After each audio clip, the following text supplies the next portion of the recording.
Islam, Islam, Islam family. Back at it again on the Moorish experience. Let's get the party started. Rising to my highest heights, giving all perfect praise to Allah, Father of creation, the creator of creation. Extending those high honors to all of the worthies who have come down the line of divine, mainly Jesus, Muhammad, Buddha, and Confucius, and knowing something about these four Hebrew Muslims, we can talk to the entire planet, extending those high honors to the man that we are here to discuss today. The only man that I know of that brought us our nationality and keys to our vast estate. I speak of none other than the Hebrew prophet, the illustrious prophet Noble Drew Ali, the founder of this great organization called the Moorish Science Temple of Divine and National Movement of North America. All right, extending those high honors to the man that taught me about Prophet Noble Drew Ali because I did not know anything about Prophet Noble Drew Ali in truth until I met a man by the name of our National Grand Sheikh Joel Braden Beck. Now, we are taught in this Moorish paradigm that it is one government with two very distinct jurisdictions. So, the head of our government, the head of our body politic and corporate, the head of the man that is upholding the Republican form of government.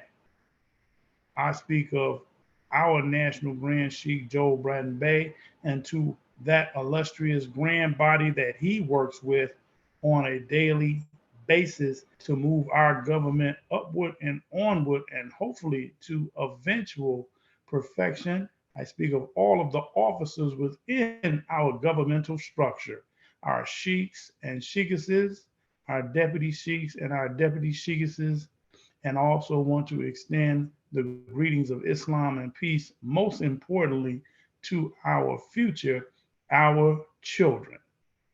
To all of the guests and friends and naysayers and whatnot that may be watching this demonstration in TV land, YouTube land, on the internet, Facebook, or wherever you may find it, we want to greet you with peace as well. And hopefully, this demonstration will bring you peace and contentment of mind.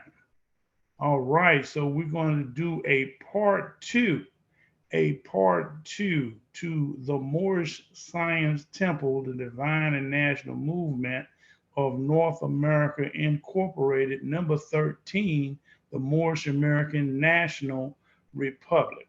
We're going to continue that demonstration because we need to drive what is the Moorish Science Temple, the Divine and National Movement of North America. We need to drive that understanding deep, deep, deep into our psyche.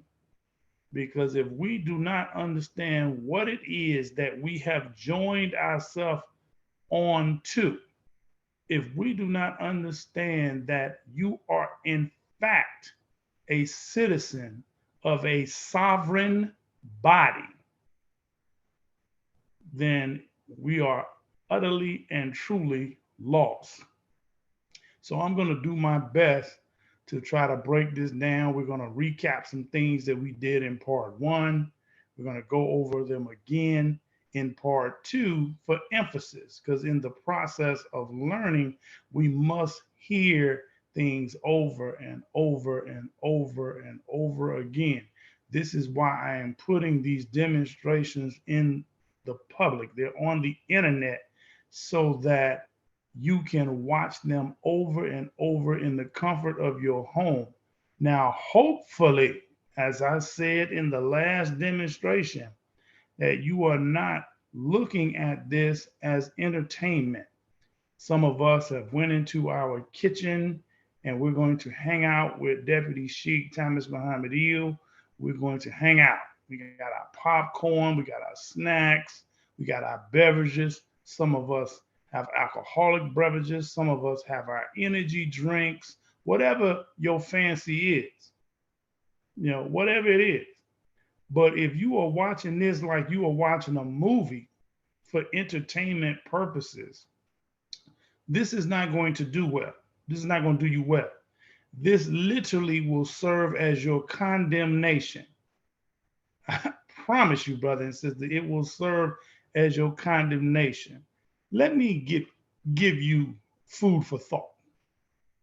Food for thought. These demonstrations are now on the internet, uninhibited. There's no interruption. It's just me talking and me showing the tangibility.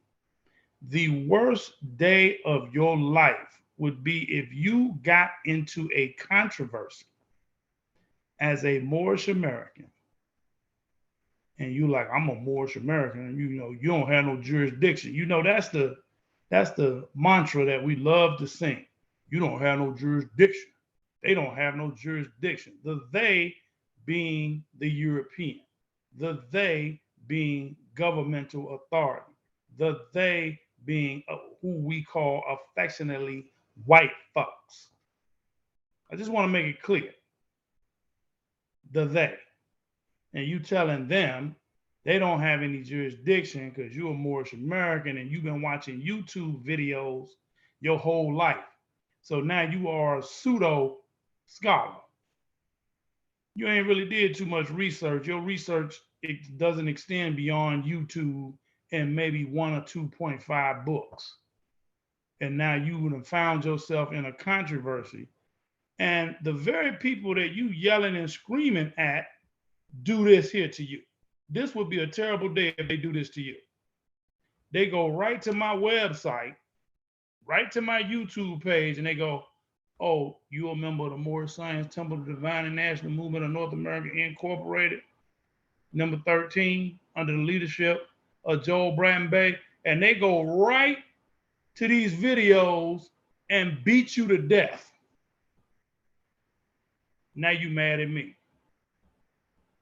Now you mad at me. You feel me? Now you mad at me. You like, WC, you ain't have to do that like that. You ain't have to do that like that. I didn't do it, brother and sister. You did it to yourself. I am begging you to get it together. Internalize this information so that you can stay out of controversies. That's what I'm trying to get you to do. But many of us, you only picking up Moorish science when it is convenient for you. You get in trouble, that's when we hear from you. Other than that, we don't hear nothing. All right. I mean, have it your way. No problem. But anywho, let's get at this. So the subject today is the Moorish Science Temple, the Divine and National Movement of North America Incorporated, number 13, the Moorish American National Republic. Now, the website, our official website, then you can get to it by typing in Moorish American National Republic.com. Again, go to Moorish American National Republic.com, and this website right here should come up. Okay, now let me give a shout out real quick to a hardworking brother and really a faithful sister. I want to give a shout out to our webmaster that is putting this website and maintaining this website so that the general public can find some lawful information that hopefully they can apply in their life. And that's Brother Kenneth Thompson Bay out of North Carolina, out of North Carolina Republic, and his lovely wife, Sister Gloria. The reason I mentioned the Moabites, the reason I mentioned the Moabites, brother and sister, let me give some understanding here. This is hard work. Working with us as a people is hard work. We are hard to deal with, easy to lead in the wrong direction, hard as heck to lead in the right direction. So anytime somebody is working on behalf of us as a people, we got to show them some love. You understand? A kind word, anything that will pick their spirits up and keep their spirits up, boy, because we as a people are like termites. We just eat away at you until you don't want to do anything. People come into this movement with so much zeal at the very beginning, and then you check in with them 2 years later. And hey, I don't want to be bothered no more. I don't want to do it. Because we just wear you down. We find out you got a little gift, a little talent, and we dump all the work on one or two individuals. Brother and sister, there is enough work to go around for every one of our members, every last one of them. There is nobody in the sound of my voice that Allah has not blessed you with certain gifts and talents that you can come and elevate the Moorish nation. I'm just putting that out there. So as I've said in many demonstrations to our officers, our sheiks and our sheikesses, deputy sheiks and deputy sheikesses, we have got to step our demonstration game up. Now I'm going to do another demonstration like this in a few hours. I'm going to do this one, then I'm going to turn around and do another one based on an experience that I had today. Don't worry, we get into that another time, but just stand by. Okay.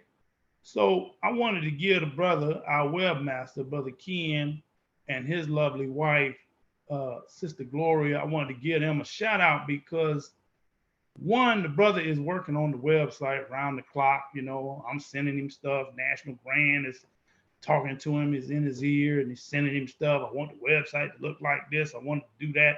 I want functionality like this. Brother, that's not easy. That's not easy. That's a one-man show over there. Okay, we got, I think, Brother Reginald out in California that's helping the brother out just a little bit. Okay, you know, these brothers deserve a shout out. The website looks nice. You're looking at it. You are literally looking at it. Okay, it looks nice. It ain't all that it's going to be yet. Be patient. It ain't all that it's going to be yet, but it's a work in progress. Praise be to Allah. Give the brother a hand next time you talk to him or you see him. Give him a pat on the back. But I wanted to elevate his wife, really. The reason I wanted to elevate her is because women in general, when they get married, they want that man all to themselves. They want that man all to themselves.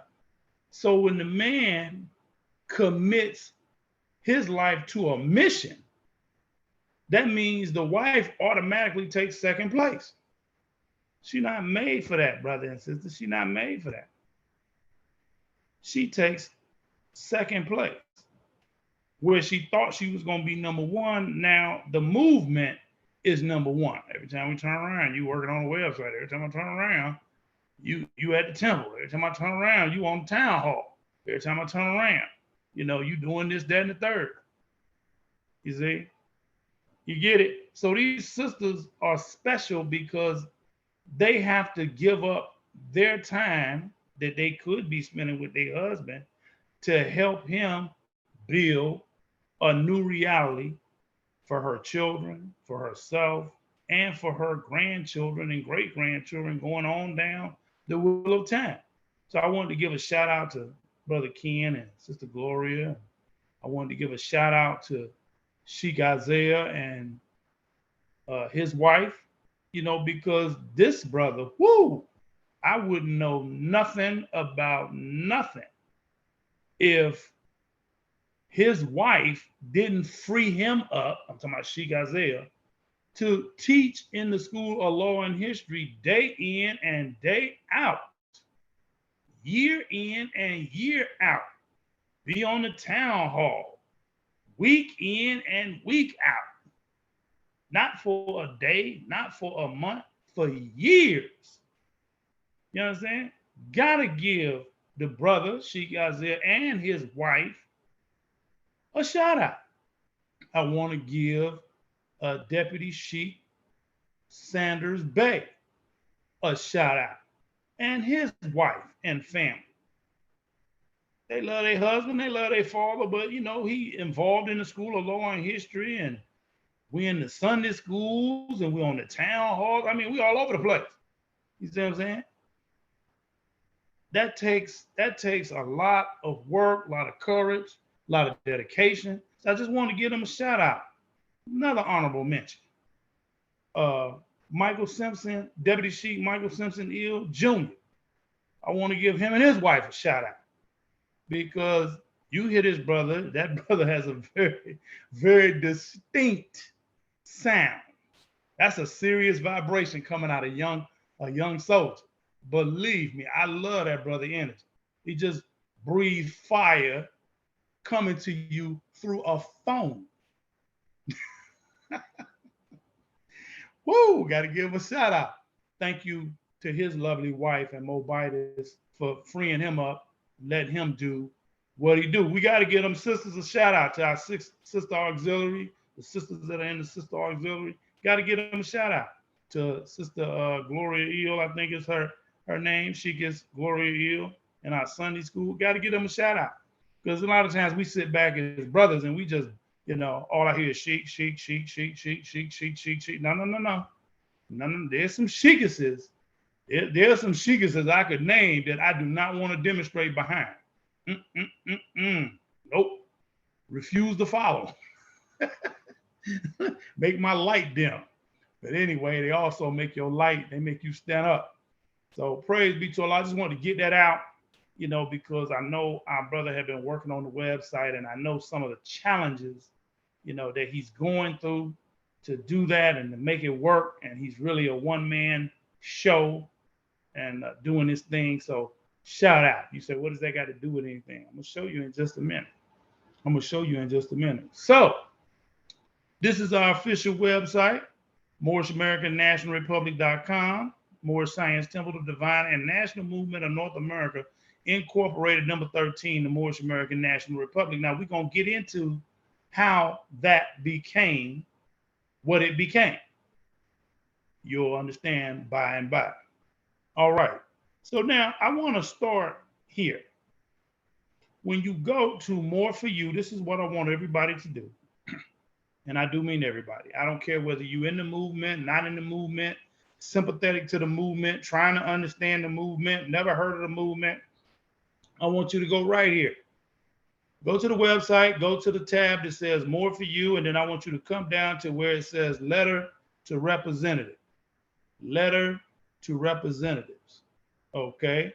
Now, let's get down to business.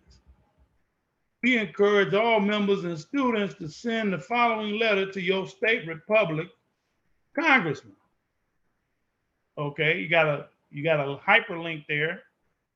Okay, click here to get a list of your representatives in Congress. So you look at state, it gives you the state representative, and you send them this letter.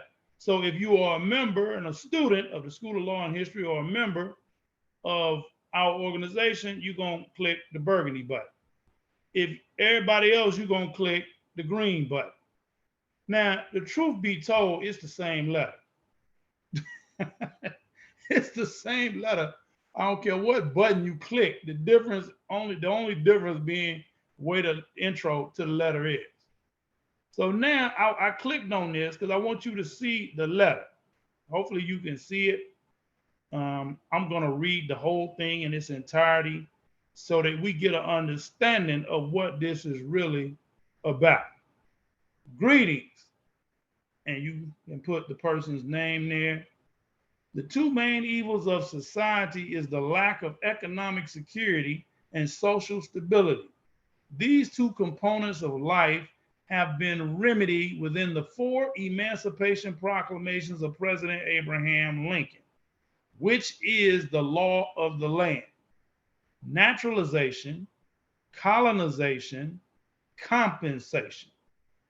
These provisions constitute President Abraham Lincoln's executive will, whereby all subsequent presidents were mandated to fulfill this process. In order to eliminate racial strife, these lawful instruments must be enforced in order to save the nation.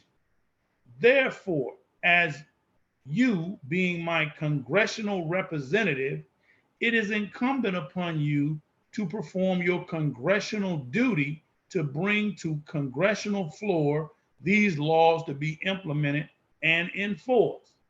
The enforcement of these acts will enable our nation of people to be recognized by any and all efforts they may make for their actual freedom, in accordance with the January 1, 1863 Emancipation Proclamation by President Abraham Lincoln. This supplemental Emancipation Proclamation states, in part, the executive government of the United States, including the military and naval authority thereof, will recognize and maintain the freedom of such persons or any of them in any efforts they may make for their actual freedom. Okay? I would like to hear from you as soon as possible on this most urgent issue. Yours in peace, and then you're going to sign your name in blue ink only. Blue ink only. Okay? Now, we're going to unpackage this. We are going to unpackage this just a little bit.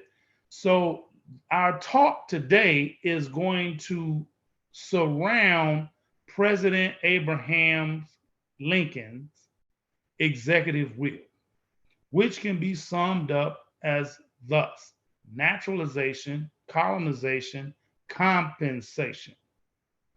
We're going to deal with them provisions just a little bit, those proclamations just a little bit. And we're going to see and show how that ties into our organization. The Moorish Science Temple of the Divine and National Movement Incorporated, number 13, okay, the Moorish American National Republic, under the leadership of our National Grand Chief, Joel Braden Bey. Okay, I just wanted to put that out there. Okay, just wanted to put that out there. All right, so everybody, again, go to More for You, scroll down, letter to representatives. Just wanted to put that out there. All right, very good. Now let's move on. Hopefully you are following along. So let's move on. Now, the subject. What is this all about? Well, before we get into what it's all about, let's go back in history and deal with what has happened. If you know anything about me, I always like to start with a little shock value. Start with a little shock value.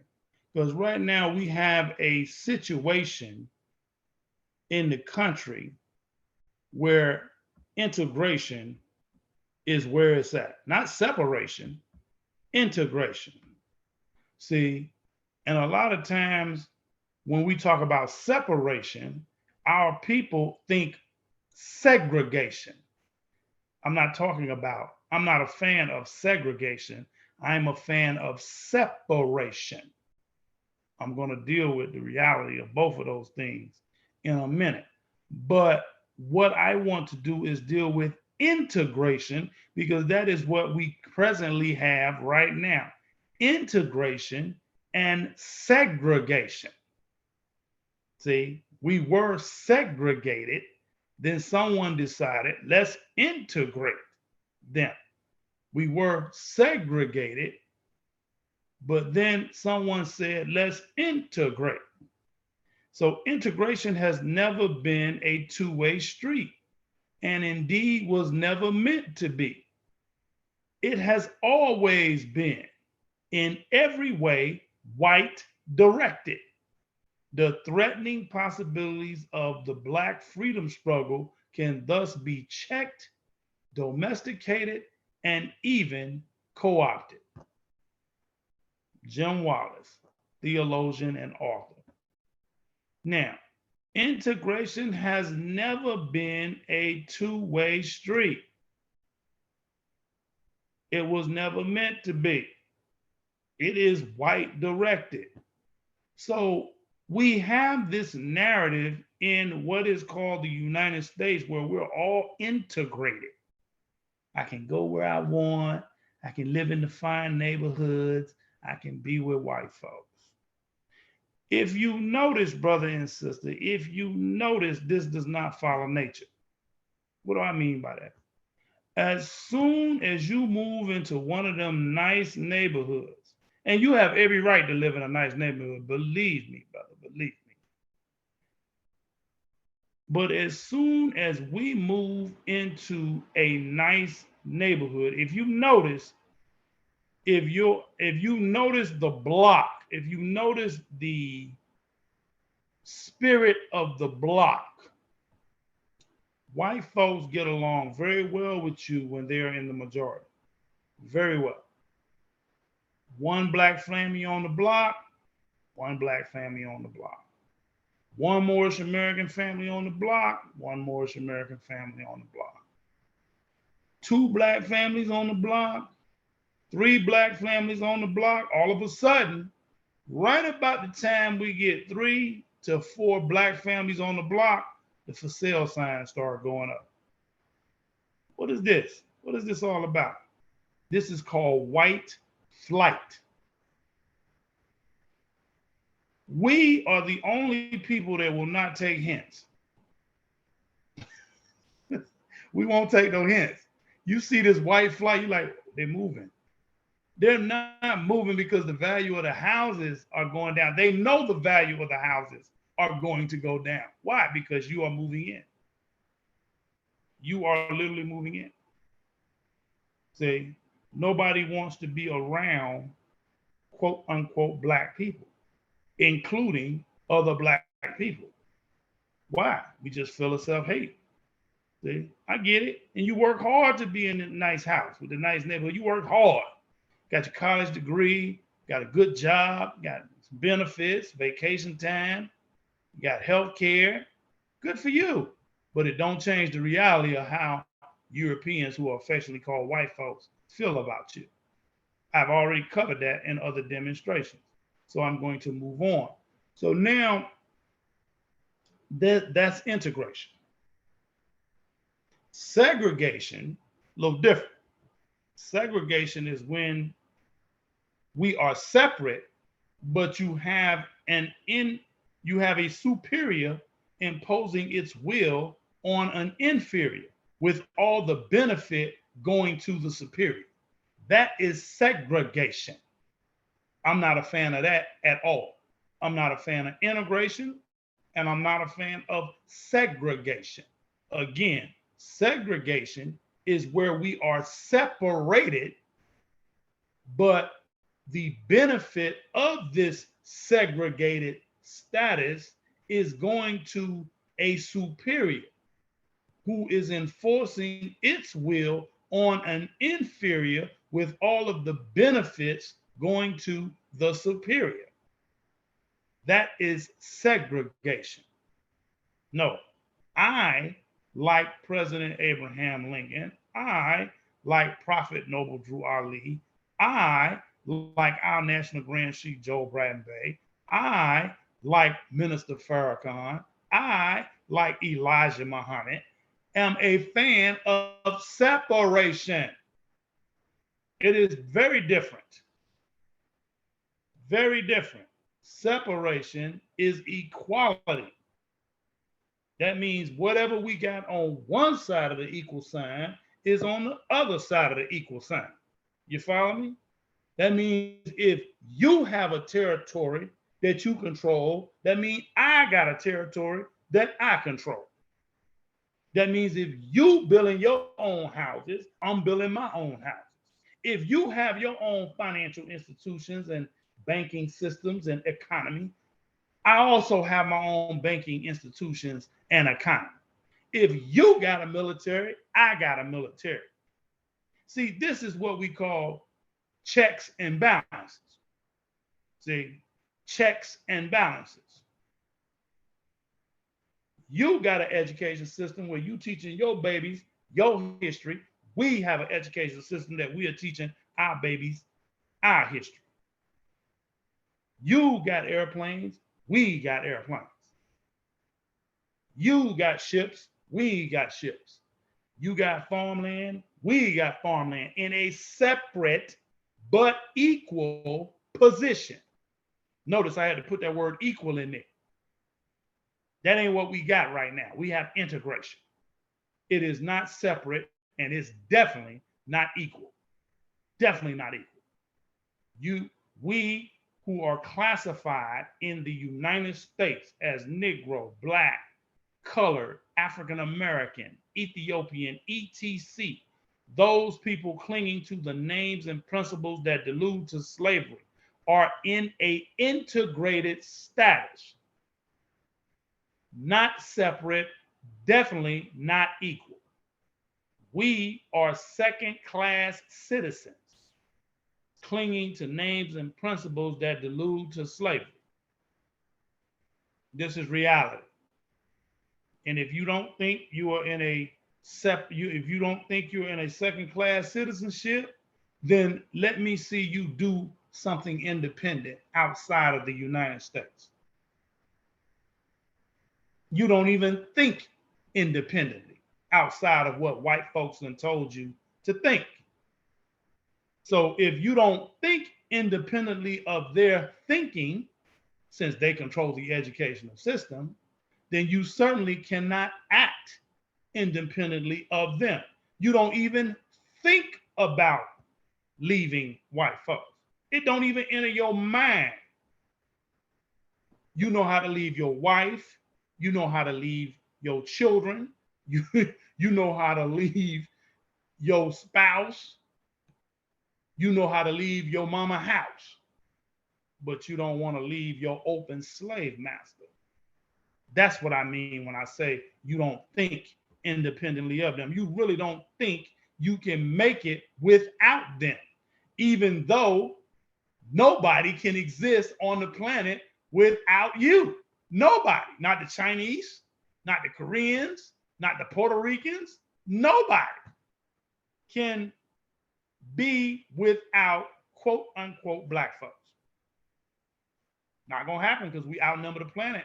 We outnumber everybody on the planet 11-1. You say, what does this got to do with the subject? I'm slowly taking my time. We're gonna get to the subject. We own the subject. Trust and believe. We are on the subject. So let's keep it moving. I'm gonna just come at this several different ways. I'm laying the backdrop so that you will understand what I'm talking about. So now let me get to my introduction. I got to get to my introduction to get this thing kicked off. I was having a conversation with our National Grand Sheik, Joe Bratton Bay, and he wanted me to come with this little disclaimer. He told it to me, and I understood it as soon as he said it, but I thought it would be nice to type it out and read it. I wanted to type it out because I wanted you to be able to see it as I'm saying it and then reflect on what you see. So now, I want to make it clear that the Moorish Divine and National Movement Incorporated, number 13, is not separate from the Moorish Science Temple of America, as many of us may think. We're going to refer to the Moorish literature, the warning of 1928, third paragraph, and we're also going to refer to the Moorish literature, prophet makes plea to nation. We're going to go into both of those documents in just a second. Okay, so now let's get at it.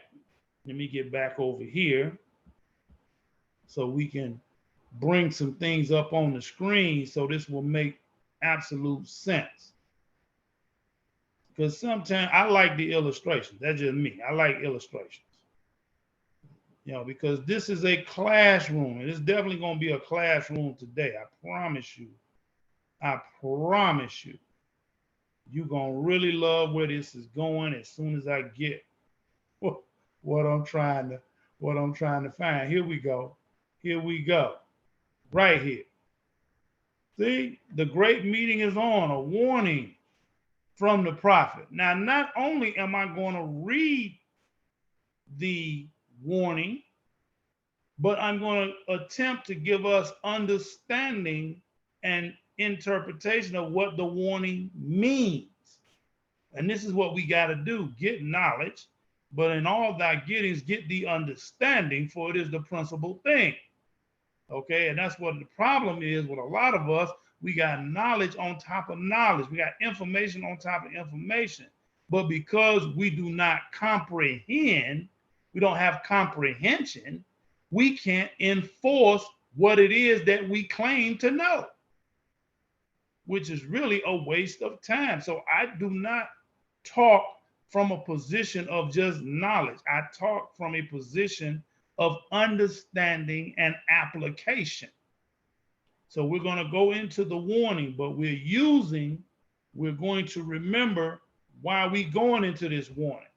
I want to make it clear that the Moorish Divine and National Movement Incorporated, number 13, is not separate from the Moorish Science Temple of America, as many of us may think. So now we're going to get into this warning to see what it is that we may be missing.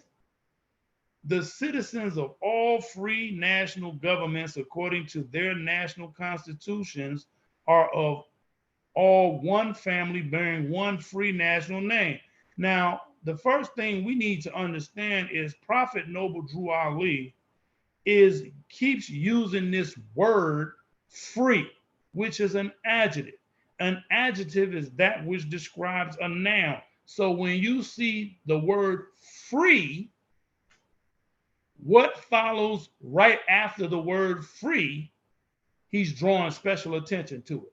So the citizens of all free national government, according to their national constitution, are of all one family bearing one free national name.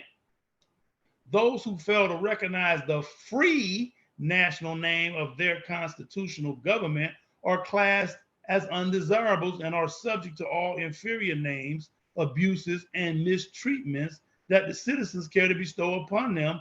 And it is a sin for any group of people to violate the national constitutional laws of a free national government and to cling to the names and principles that delude to slavery. Paragraph number 1. I, the prophet, was prepared by the great God Allah to warn my people to repent from their sinful ways and to go back to the state of mind to their forefathers' divine and national principles, that they will be law-abiding and receive their divine rights as citizens according to the free national name and religion. Their own free national name and religion. I'm sorry, according to the free national constitution that was prepared for all free national beings. They are to claim their own free national name and religion. Paragraph number 3. Now, here's the paragraph I told you to pay attention to. You're going to pay attention to it all, but we're trying to deal with that intro. There is but one issue for them to be recognized by this government and of the earth, and that comes only through the connection of the Moorish Divine and National Movement, which is incorporated in this government and recognized by all other nations of the world. And through it, they and their children can receive their divine rights unmolested by other citizens. Now, we're going to stop right there. Recap. Do you see how many times Prophet Noble Drew Ali used the word free in just 3 paragraphs? He's really drawing emphasis to that word, free. I'm going to come back and we're going to do it again, but we're going to give it some understanding. So again, let's go back. Let's go back here. Then we're going to come back to the 3rd paragraph. I'm really going to take my time with you. I want to make it clear that the Moorish Divine and National Movement Incorporated, number 13, is not separate from the Moorish Science Temple of America, as many of us may think. Refer to the Moorish literature, the warning of 1928, 3rd paragraph. Okay, so let's get at it. 3rd paragraph. There is but one issue for them. Them who? All of these people who are clinging to names and principles that delude to slavery. This is but one issue for them to be recognized by this government. Well, why must you be recognized by this government? Because the free national constitution, which is the first 7 articles of the original constitution, does not recognize slave brands. And if the free national constitution, which is the first 7 articles of the original constitution, does not recognize slave brands, then you are not a citizen, capital C, in the true sense of that word, according to the free national constitution that is governing the free national citizens. I'm gonna make it plain for you. There is but one issue for them to be recognized by this government. What government? This one, the one that you see operating. There are actually 2 governments operating at the same time, but you gotta make yourself a party too. I'm gonna illuminate both today. There is but one issue for them to be recognized by this government and of the earth, and that comes only through the connection of the Moorish divine and national movement, which is incorporated in this government and recognized by all other nations of the world. So now the problem with many of us is we do not know how this Moorish divine and national movement is incorporated in this government. We don't know how. We ain't got a clue. We're going to discuss it today. And through it, what do you mean through it? The Moorish divine and national movement, they and their children can receive their divine rights. What do you mean divine rights? Unalienable rights. Divine rights are human rights, unalienable rights that come from the Creator. Those rights that are divinely given to human beings. But human beings have nationalities. Man's descent nature does not change. So Prophet Noble Drew Ali is telling us in the 3rd paragraph, there is but one issue for them to be recognized by this government. This government does not recognize slave brands. Let me say it to you another way. Hold on. Give me a minute. Let me say it to you another way, because I'm going to come at it several different ways so that you get it deep in your psyche, like, oh, okay, I get it. And if you don't get it after you watch these demonstrations, then I guess you just don't want to get it. And that's okay with me, okay? That is really okay with me. But you will never be able to say you didn't know. You just feign in ignorance.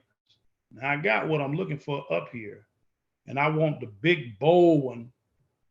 That way it'll be no misunderstanding as to what it's saying, why it's saying what it's saying, all of that for those, especially for those of us who have never seen this. As soon as I get to it, I know I got it up here unless I closed it out by accident. Let me see. There we go. Right here. This is Act 6 of 7 acts. Okay? With us, all members must proclaim their nationality, and we are teaching our people their nationality and their divine creed, that they must know that they are part and parcel of this said government, and know that they are not Negroes, colored folks, Black people, or Ethiopians, because these names were given to the slaves by the slaveholders in 1779 and lasted until 1865 during the time of slavery. But this is a new era of time now, and all men now must proclaim their free national name to be recognized by the government in which they live and the nations of the earth. This is the reason why Allah, the great God of the universe, ordained Noble Drew Ali, the prophet, to redeem his people from their sinful ways. The Moorish Americans are the descendants of the ancient Moabites, whom inhabited the northwestern and southwestern shores of Africa. Now, I'm laughing because I'm about to recount a situation that happened in our School of Law and History, my first night in the School of Law and History, my very first night. And they asked for a volunteer to read Act 6, which I just read to you, and you now have it on your screen. And I will never forget this. I read it. Yeah, he was Deputy Sheikh Isaiah at the time. He's now Sheikh Isaiah. I read it, and Sheikh Isaiah was like, well, all right, what do you think about it? How do you understand it? Now, I'm not one to mince words. Even in my ignorance, I'm going to tell you how I feel. And you're going to have to work hard to, get me to understand where you're coming from. And I read it just like I read it a few seconds ago. And I said, this makes absolutely no sense. That's what I said. And I didn't stop there. I kept going. I said, we were taught, I've been taught, that we were brought here as slaves on, on a ship named Jesus, captained by one Sir John Hawkins, or Hopkins, depending on who's doing the writing, in the year 1555. I like, that's what I was taught. That's what I understand. I say, so this here don't make no kind of sense. What is a nationality anyway? I didn't understand that. But I also said this, out of respect, I don't understand it right now. I'm willing to hear you all's position out of respect for the person and persons that gave me the information to go into the School of Law and History in the first place. Out of respect for them, because I viewed them as people I respect. I'm like, they're not crazy, so it must be something about this that I don't understand. And lo and behold, yes, it is. So let me unpackage this, because I'm sure there are many people in the sound of my voice that are thinking the same thing. Like, man, please, we brought over here on slave ships. And what are you talking about? What are you talking about, names given to slaves? Well, we never thought about, look at these names. Look at these names, Negro, colored folks, black people, or Ethiopian, because these names were given to the slaves by the slaveholders in 1779. Really? Notice we still wearing them names today, for the most part. We still wearing them names today. Those are the slave brands. See, what we don't understand in the United States is we're operating under a color caste system. So the color, the adjective, is not who you are. It's a misnomer. It's a misnomer.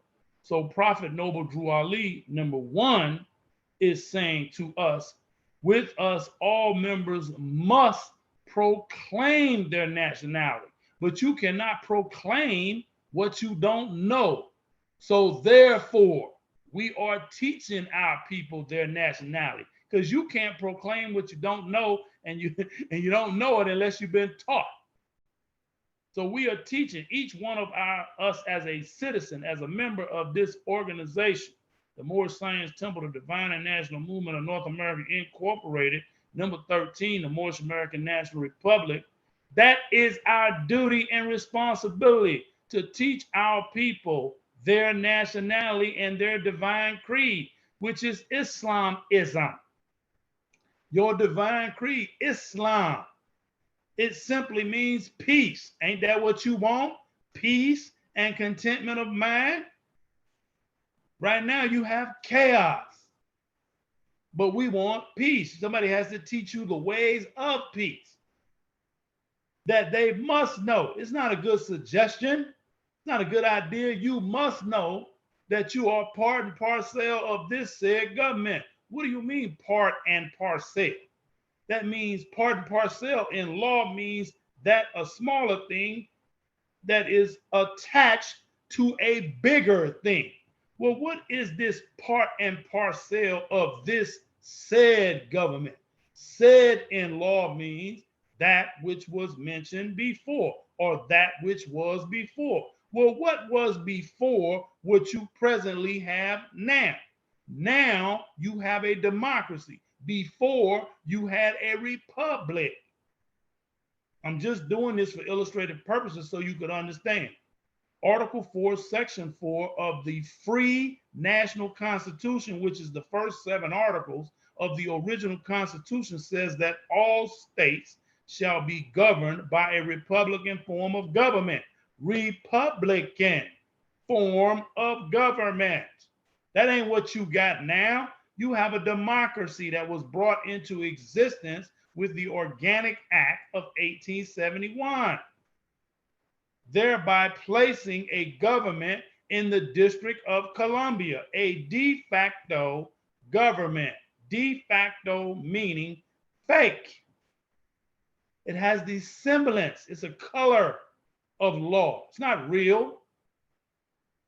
It's not real. But it's the only thing we know, brother, so that's what we're going with. See?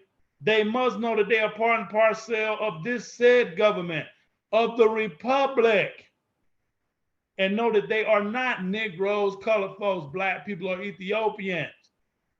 Are not Negroes, colored folks, black people, or Ethiopians, because these brands, these names were given to the slaves by the slave holders in 1779. See, what we don't understand is once your nationality is stripped, you are now enslaved legislatively. You are now enslaved. I don't need to put chains on you because in the color caste system, everything you try to do in society, the first thing you have to do is identify yourself. And if you identify yourself with a slave brand, if you come up with a brand and an adjective black, then we will apply the Black Christian codes to you, slave codes. So all Europeans have done, those who are called affectionately white folks have done, is they have codified and classified those Black Christian codes into statutory laws. That's all. I'm going to make it real simple for you. So, because these names were given to the slaves by the slaveholders in 1779 and lasted until 1865.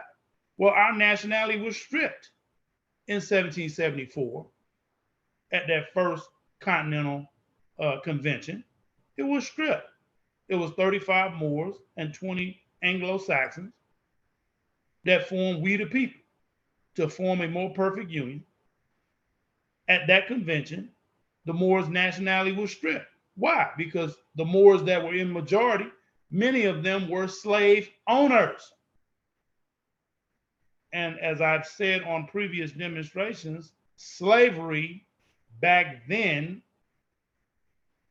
is what oil is today to the world economy. These Moors was wealthy, but they didn't want to give up their slave. They're, I don't want to give up. Nope. Matter of fact, we're going to put slavery on full tilt. And we allowed slavery to continue.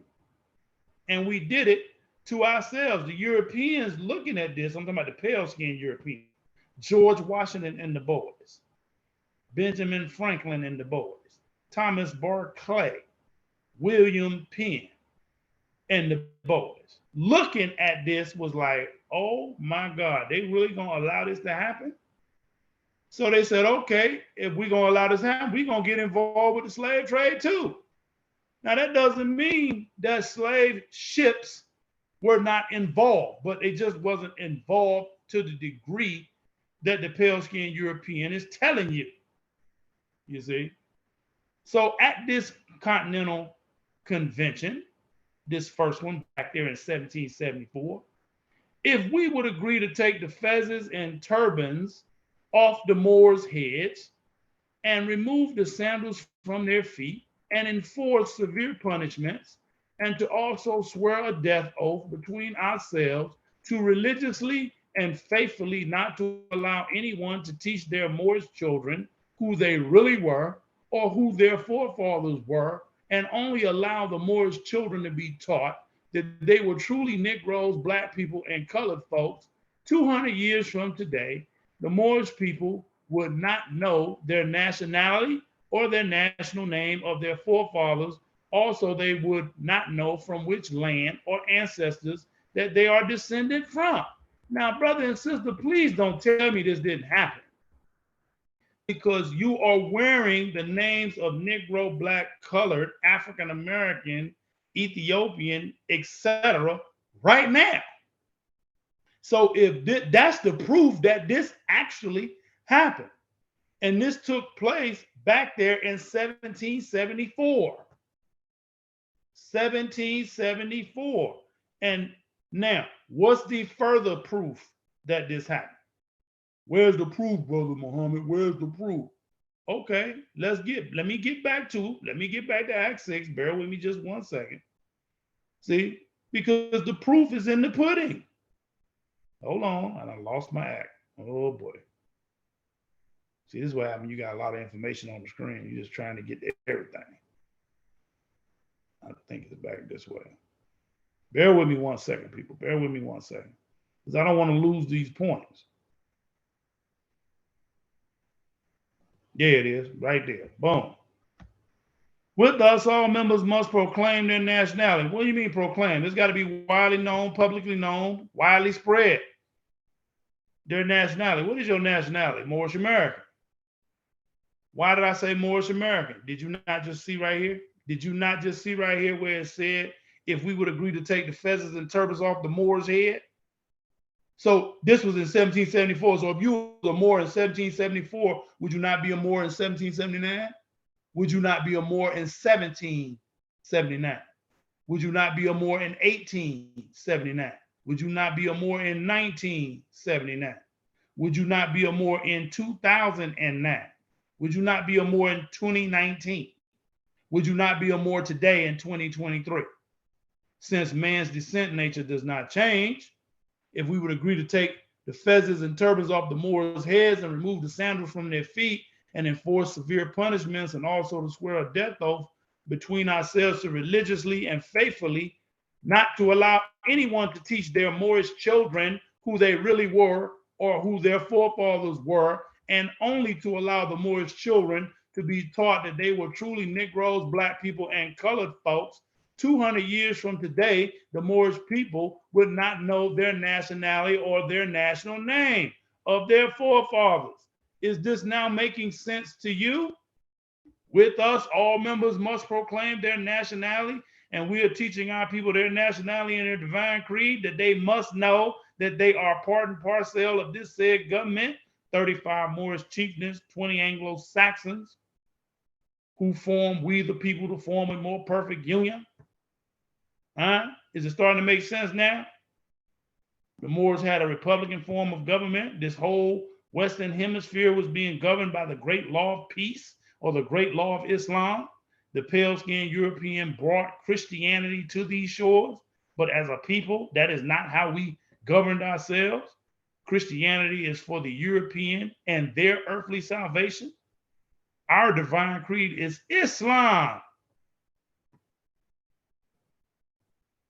They must know that they are part and parcel of this said government, and know that they are not Negroes, colored folks, black people, or Ethiopians, because these names were given to the slaves by the slave holders in 1779 and lasted until 1865 during the time of slavery. 1865, wasn't that the conclusion of the Civil War? Wasn't that the conclusion of the Civil War? So there was a constitutional amendment, the 13th Amendment with its 20 sections, passed November the 18th, 1865, by 3/4 of the several states, which makes it law. It was this same 13th Amendment with its 20 sections that upholds the proclamations of President Abraham Lincoln that we just got through talking about in this letter to the congressional leadership. Remember this? Have we forgot already? Letter to our representatives. I'm just putting it out there. Pay attention. Pay attention. Okay? So now, at the conclusion of the Civil War in 1865, also with the passage of the 13th Amendment with its 20 sections, which substantiates the 4 proclamations of President Abraham Lincoln, which is his executive will. And this is the lawful amendment, the 13th Amendment with its 20 sections that outlawed all of these brands, all of these names that you just see right here: Negro, colored folks, black people, or Ethiopians. Okay? But this is a new era of time now. What is this new era of time? We're going to get into that today in detail. August the 1st, 1928, 2:52 p.m. constituted a new era of time. What do you mean? By Prophet Noble Drew Ali filing a religious affidavit and articles of organization, i.e. our authority, it constituted a new era of time, because at this juncture, August the 1st, 1928 at 2:52 p.m., by filing this religious affidavit of organization, he also created a free national government, body politic and corporate. And now all men must proclaim their free national name. Here's that word free again. Free national name. What is that? Moorish American. To be recognized by the government in which they live and the nations of the earth.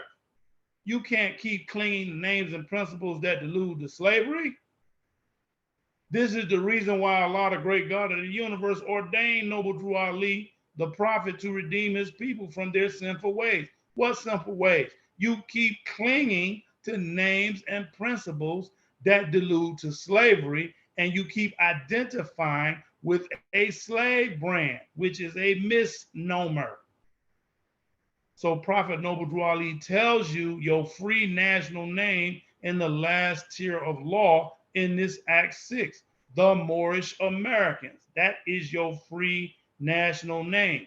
The Moorish Americans are descendants of the ancient Moabites, not modern Moabites, ancient Moabites, whom inhabited, permanent occupant, the northwestern and southwestern shores of Africa.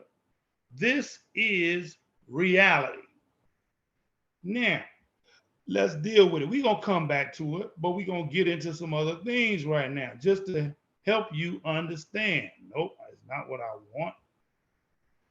This is what I want. A misnomer is a name or term that suggests an idea that is known to be wrong. Did you catch that? With us, all members must proclaim their nationality, and we are teaching our people their nationality in a divine creed, that they must know that they are part and parcel of this said government, and know that they are not Negroes, colored folks, black people, or Ethiopians, because these are misnomers, which is a name or term that suggests an idea that is known to be wrong. Some phrases that convey the same idea are inaccurate: label, name, title, misleading term, wrong label, name, title. Are you getting it? Nomenclature in law, that's what it is. A misnomer.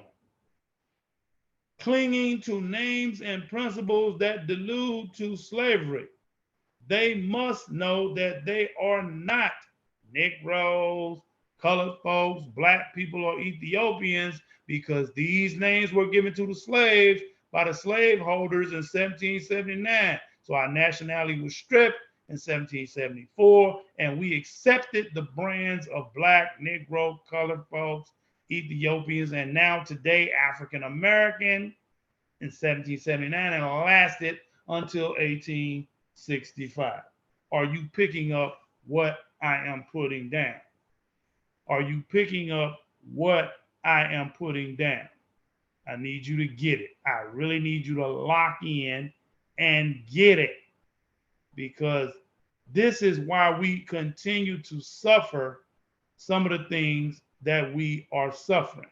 So when you go back to October the 20th, 1774, at the Articles of Association, we, His Majesty's most loyal subjects and delegates of the several colonies of New Hampshire, Massachusetts Bay, Rhode Island, Connecticut, New York, New Jersey, Pennsylvania, the three Lord counties of Newcastle, Kent, and Sussex on Delaware, Maryland, Virginia, North Carolina, and South Carolina, deputed to represent them in a Continental Congress.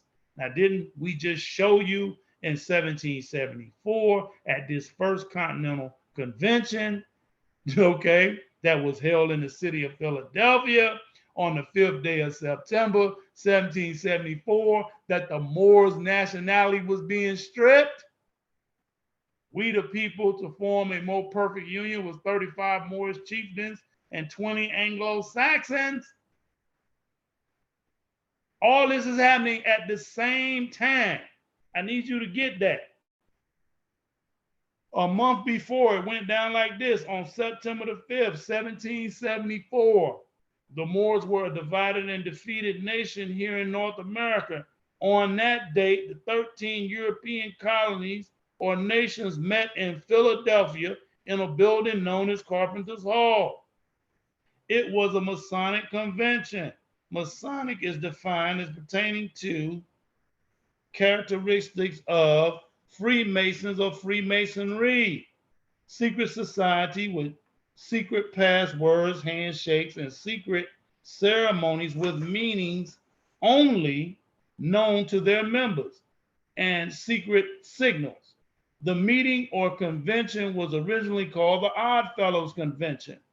The popular name of this convention, according to the European history books, became known as the First Continental Congress, and George Washington was elected chairman of the convention. In Masonic terms, he was elected Grand Master. Two of the main issues which were discussed and debated were, number one, how were the 13 colonies going to form a united front against King George III of England? That's number one. Now, if you go back and get my demonstration, the Moroccan Empire, I deal with that with illustration to show you who the original European, what they look like. I put up, you see what King George looked like. You see what King James looked like. You see what the original Europeans look like. And then point number two at this Continental Convention was that how were the 13 colonies going to justify the institution of perpetual slavery of the Moorish inhabitants and population, whom were renamed by the European nations with names such as Indians, Negroes, Blacks, Coloreds, etc. Now, I need you to lock in with that, because if you notice, I said on the 5th day of September. Do you see the date right there? Do you see it? 5th day of September, 1774. I need you to lock in, because at the same time that they was discussing it, this is what George said. If we would agree to take the feathers and turbans off the Moors' head and to remove the sandals from their feet and enforce severe punishments, and to also swear a death oath between ourselves, and to religiously and faithfully not to allow anyone to teach their Moorish children who they really were or who their forefathers were, and only allow the Moorish children to be taught that they were truly Negroes, Black people, and colored folks, 200 years from today, the Moorish people would not know their nationality or their national name of their forefathers.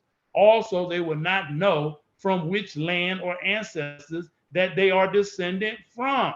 Brother and sister, this is how and why we are wearing the slave brands of Negro, Black, and colored right now. It is a misnomer. I need you to lock in with me. It is a misnomer. Right here is a name or term that suggests an idea that is known to be wrong. It is known. The only people that don't know this is wrong is the people wearing the brand. They have a psychological, emotional attachment to these slave brands because these slave brands have been force fed to us as a people. No other people anywhere on planet Earth, 24,896 square miles of planet Earth, cling to names and principles that delude to slavery. Not one people. The Chinese are the Chinese. The Koreans are the Koreans. The Irish are the Irish. The Britons are the Britons. The South Africans are the South Africans. The Guyanans are the Guyanans. Everybody giving you their national descent until you get to 50 million people, so-called black people in the United States. They talking about they black, which is a color. Now they got so crazy, we're African American. Now you're from two continents. America's a continent, Africa's a continent. No other human beings on the planet talk like this. Not one. You cannot be from two continents at the same time. Think about it. Irish American, nation state. America, geographical place. Swedish American, Swedish, Sweden, nation state. Descent nature. America, geographical place. Moorish American. Descent nature. Moorish. America, geographical place. Make sense? What's black? Where that's at? Point to it on the map. Where's African American? Point to it. You can point to the two continents. Which one you from? You can't be from both.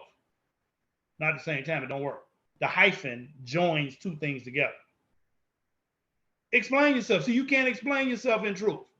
You've just been force-fed these lies, and you now believe these lies to be true, and you have an emotional attachment to the lie. You don't want to let go because ain't nobody really forcing the issue. But based on how you self-identify determines how government authority deals with you. It determines your political status. It determines your unalienable rights or the fact that you don't have any rights. If you're clinging to names and principles that delude to slavery and the Constitution is the governing body, the governing document of the land, and it does not recognize slave brands, and you are identifying with a slave brands, you have no rights. Could this be why you're being shot down on camera? You ever thought about that? You don't see 54 nation states on the African continent, not one of them come to your defense. Not one. And you look just like them. Not one government over there said, wait a minute, that's a human rights violation. You can't just be shooting people down in the street. You have not seen one African president, leader, anybody come to your defense in the United States.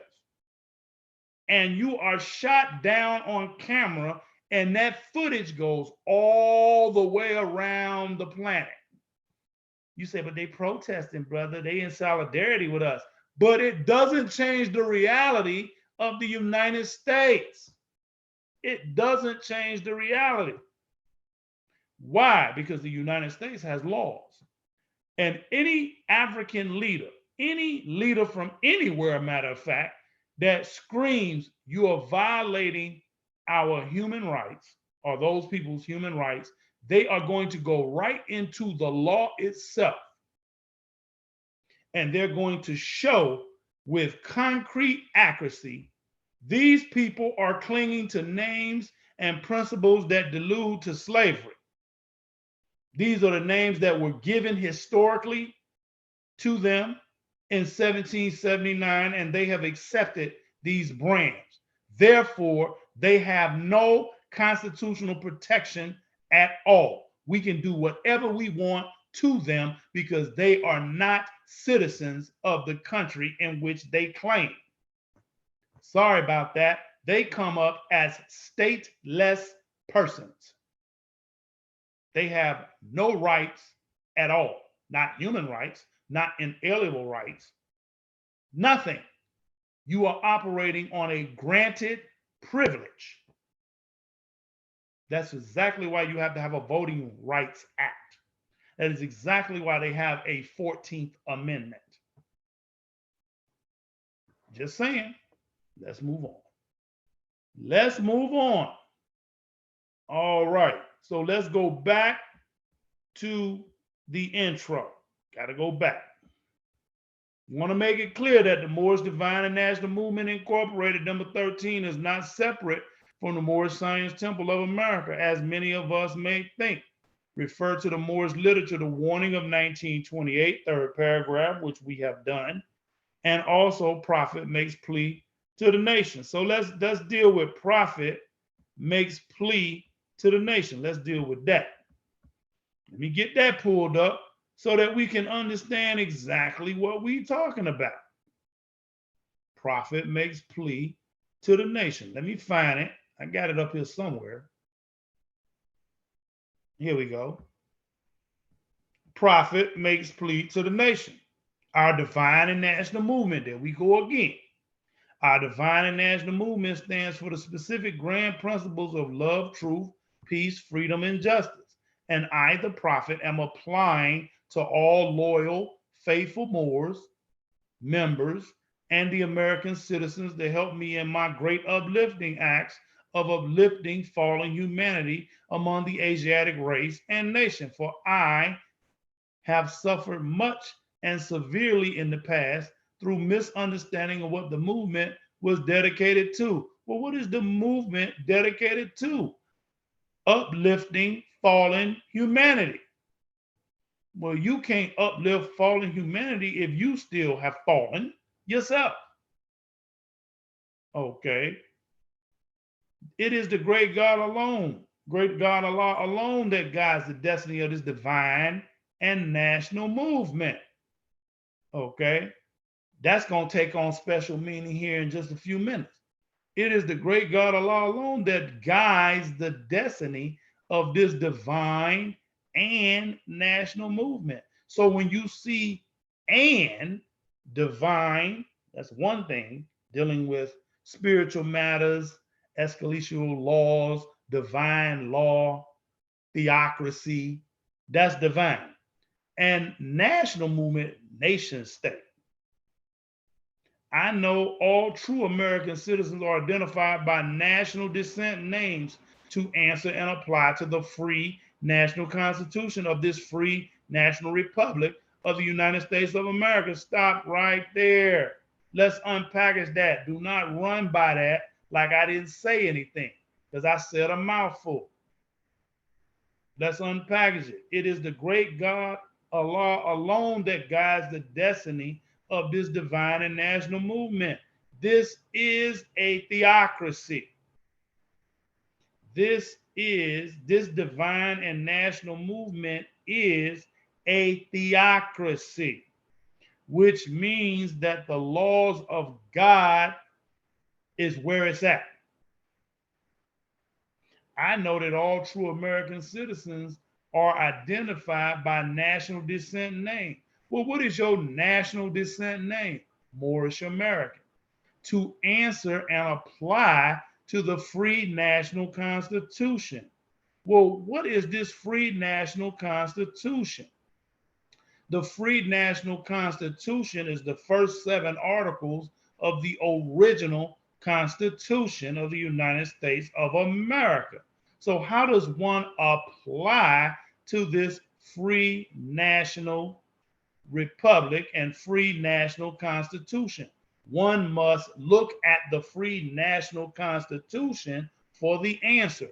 So when you go to Article 1, Section 8, Clause 4 of the free national constitution, it says that to establish a uniform rule of naturalization and uniform laws on the subject of bankruptcies throughout the United States. Well, what do you mean to establish a uniform rule of naturalization? Well, what is naturalization? The process by which one acquires nationality after birth and becomes entitled to the privileges of citizenship. Well, why is that even necessary? Why is it even necessary to have in the free national constitution a process by which one can become a citizen of said government or the republic? Because our nationality was stripped in 1774, right here, and we lost our free national name. And when we lost our free national name, we lost our identity. When we lost our identity, the free national constitution, which is the first 7 articles of the original constitution, we lost our constitutional protection. We were no longer citizens of said government, which is the republic for which it stands. Article 4, Section 4, Article 4, Section 4, all states shall be governed by a republican form of government. We fell out of the constitutional fold of government. I need you to get this. So the only way you can get back under the constitutional fold of government and back to the republic for which it stands is to go through a process of naturalization, the process by which one acquires your nationality after birth and becomes entitled to the privileges of citizenship. Is it making sense? I hope so. And again, brother and sister, if you are hearing this for the first time, don't worry, back up, rewind, and hear it again and again. Get you a Black's Law dictionary and start looking these terms up for yourself. Do not sit here and just listen to me rap. You are not going to internalize the principles that we are trying to lay down. Okay? I'm just trying to add emphasis here. So again, with us, all members must proclaim their nationality. It must be widely known, publicly known, widely spread. Their nationality, Moorish American, and we are teaching our people their nationality, Moorish American, and their divine creed, Islam, that they may know that they are part and parcel of this said government. You are a part of the said government, that which was before, the republic for which it stands. The republican form of government, Article 4, Section 4 of the free national constitution. And know that they are not Negroes, colored folks, black people, or Ethiopians, because these names were given to the slaves by the slaveholders in 1779. Our nationality was stripped at the first Continental Convention there in 1774, and we accepted the brands of Negro, black, and colored in 1779, and this lasted until 1865 with the passage of the 13th Amendment with its 20 sections. This amendment was ratified November the 18th, 1865 by 3/4 of the several states, which makes it law and a permanent part of the free national constitution. This is also the year in which the Civil War was concluded. So with the 13th Amendment with its 20 sections outlawing all slave brands. But that didn't happen because it happened, but we did not naturalize the process by which one acquires nationality after birth and becomes entitled to citizenship. That didn't happen due to a conspiracy and President Abraham Lincoln being assassinated. So the executive will of President Abraham Lincoln, which can be summed up in naturalization, colonization, and compensation, did not take place due to a conspiracy. So this is what gave birth to a man named Prophet Noble Drew Ali. Prophets do not come up in a vacuum. There must be a precondition that is prevalent in society that gives way and gives birth to the universal God Allah sending a prophet to a particular people to remedy the situation. So Prophet Noble Drew Ali comes on the scene. And now, this is a new era of time now. August the 1st, 1928, at 2:52 p.m., Prophet Noble Drew Ali, by filing a religious affidavit of organization, our authority, putting that on the record with the government, established a free national government. Free national government at that time. A Republican form of government. August the 1st, 1928 at 2:52 p.m. by filing the religious affidavit of organization through the Hers Revised Statutes. Now all men must proclaim their free, now notice, free national name, Moorish America, to be recognized by the government in which they live in the nations of the earth. This is the reason why Allah, the great God of the universe, ordained Noble Drew Ali, the prophet, to redeem his people from their sinful ways. What sinful ways? Because they keep clinging to names and principles that delude to slavery. Negro, black, colored, black folks, Ethiopians, and today African American. The Moorish Americans are the descendants of the ancient Moabites, whom inhabited the northwestern and southwestern shores of Africa. You see how we did that? So hopefully that made sense. I hope that made sense. Now, for all of you that are clinging to the brand of African American today, let me explain to you why this is a brand. African American is a federal government term describing property, not a race of people. Not a race of people. Property has no race classification. Property has no human rights. It is a slave brand. Example, Trayvon Martin was considered property owned by the United States of America. It is actually the United States, which is a corporation situated in a 10 square mile area in the District of Columbia. He had no human rights. Trayvon Martin had no human rights. So when his family took the case to the United Nations, they were glad to hear the case, but they threw it out because he's codified and classified as property. Every attorney in this country knows this. So for you to secure an attorney to fight your case and fight your battles for you, and you paying thousands of dollars to do this, you are operating under a granted privileges. You have no human rights. You have no constitutional protection. The U.S. Constitution does not grant rights. The U.S. Constitution protects rights.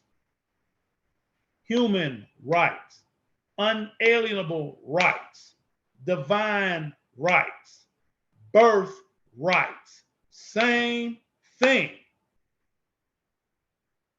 African American is a 14th Amendment citizen made property by Executive Order 13037, signed into law by Bill Clinton.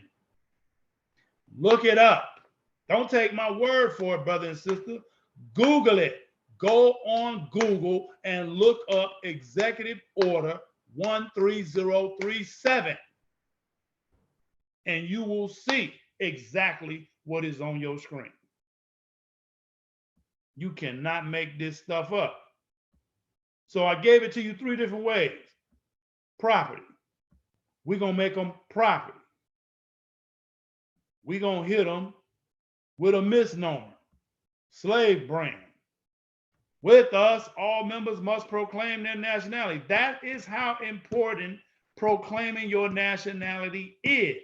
Please do not go to sleep on the Hebrew prophet and think, well, I ain't never heard that before. White folks ain't never tell us about Prophet Noble Drew Ali. Do you really think that white folks will be in the business of telling you about Prophet Noble Drew Ali if they're the ones that instituted your enslavement in the first place? Really? Think about it. Think about it. Let's move on. Hopefully that cleared that up. I hope it did. I hope it did. Okay, so I'm gonna start closing some stuff out. One more thing. I'm gonna drive the point home. Let me put something on your mind. Since we all went through the 3rd grade, it's not about what we feel, because we feel we should get reparations, which is not going to ever happen. It's just a feeling, and it changes nothing. This right here is a fact. Now pay attention. First, there exists no nation of Black Americans, nor is there a Black America in any documented record. What? First, there exists no nation of Black Americans, nor is there a Black America in any documented record the world over. Stop right there. If there is such thing as a Black America, point to the flag of the Black Americans. Where's their flag? Where are the borders of Black America? What is it bordered by? Where is the Constitution of the Black America? What is the government seal of the Black America? What is the land mass that encompasses Black America? Point to the nation of Black America on the map. There exists no nation of Black America. See, you just thinking of this is your feeling, because you don't know who you really are. So you are clinging to names and principles that allude to slavery. You were told you were Black. You were told you were a Negro. You were told you were colored. This is what you were told, but you cannot verify none of it. See? Black Americans are what is referred to in law as a misnomer, or collectively misnomers. As you well know, grammatically, Black is an adjective and not a proper noun. Socially and politically, Black implies civile mortuus, which means dead in the eyes of the law. And you will be dead physically because you are dead in the eyes of the law, meaning you have no rights that no one is bound to respect. You have no constitutional protection. Why? Because you yourself are not human. Black Americans is not a nationality, nor is it a nation. Therefore, Black has no political interest nor powers in the free national constitution, which I've already explained to you is the first 7 articles of the original Constitution that was prepared for all free national beings. I can't make it no plainer than what I'm making it. I'm gonna just leave that right there for you to read and ponder. Now let me start closing some things out, because I'm gonna get to the juicy part here in just a second. We're gonna close this out too. Okay, I think we can close this out. We're gonna leave that one up. Okay, we're gonna leave all the rest of this up. Nope, we can close this one out. See, because as I'm closing it out, I'm shutting it down. That means I ain't coming back to it. We're going to get to that in just a minute. So let me get over here. So now, oh, no, I don't want to go there. Hold on. No, not yet. That's too much fire. That's too much fire. Let's go back over here. So again, there is but one issue for them to be recognized by this government and of the earth, and it comes only through the connection of the Moorish divine and national movement, which is incorporated in this government and recognized by all other nations of the world. And through it, they and their children can receive their divine rights unmolested by other citizens. They can cast a free national ballot to the polls under the free national constitution. You notice how Prophet Noble Drew Ali keeps referring to free national ballot, because you have a Voting Rights Act as a 14th Amendment citizen now. The President of the United States must renew the Voting Rights Act every 20 to 25 years so that the property that is running around today calling themselves African Americans can cast a ballot under a granted privilege. They can cast a free national ballot to the polls under the free national constitution, meaning you got to be naturalized. That process by which one acquires nationality after birth and becomes entitled to the privileges of citizenship. You got to do that officially on the record so that you can stop operating under a granted privilege. They can cast a free national ballot to the polls under the free national constitution of the United States government and not under a granted privilege, as has been the existing condition for many generations. You who doubt whether I, the prophet, and my principles are right for the redemption of my people, go to those who know law in the city hall and among the officials in your government and ask them under intelligent tone, and they will be glad to render you a favorable reply, for they are glad to see me bring you out of the darkness into the light. Let's go back to the plea to the nation. As soon as I find my cursor, here we go. Hold on just a second. Let me get to this plea. Okay, so once again, it is the great God Allah alone that guides the destiny of this divine and national movement. I know all true American citizens are identified by national descent names to answer and apply to the free national constitution. So your national descent name is Moorish American to answer and apply to the free national constitution. Well, how do you apply to the free national constitution? One must naturalize. Article 1, Section 8, Clause 4 said to establish a uniform rule of naturalization. You forgot already? Let me bring it up again so you can see it. Hold on. I ain't gonna leave it alone. Because I don't want you to say, well, I ain't never seen it. I don't know. So I'm gonna keep repeating myself over and over until you get it. Now, I hope I did not close it out. I hope I did not close it out. No, I did not. Article 1, Section 8, Clause 4, to establish a uniform rule of naturalization and the uniform laws on the subject of bankruptcy throughout the United States. Again, naturalization, Black's Law Dictionary, 5th edition, that process by which one acquires nationality after birth and becomes entitled to the privileges of citizenship, true citizenship. Now, this is a matter of fact. Why must you nationalize or naturalize? Why must you naturalize? Because our nationality was stripped in 1774, and we accepted the brands of Negro, Black, Colored, Ethiopian, and today African American in 1779. And this lasted until 1865 during the time of slavery. At the conclusion of the Civil War, the President Abraham Lincoln gave direction to the Union soldiers to go down and take the property, those whose nationality had been stripped, those who were slaves, go down to the Confederate states who were in rebellion and take the property. Thereby bringing the Civil War to a conclusion. He passed an executive order, if you will, executive bill, freeing all those slaves in the rebellious states. It is called the Supplemental Emancipation Proclamation. You were taught about it in the public school system as the Emancipation Proclamation, but in reality, it's the Supplemental Emancipation Proclamation. Okay, now to establish a uniform rule of naturalization and the uniform laws on the subject of bankruptcies throughout the United States.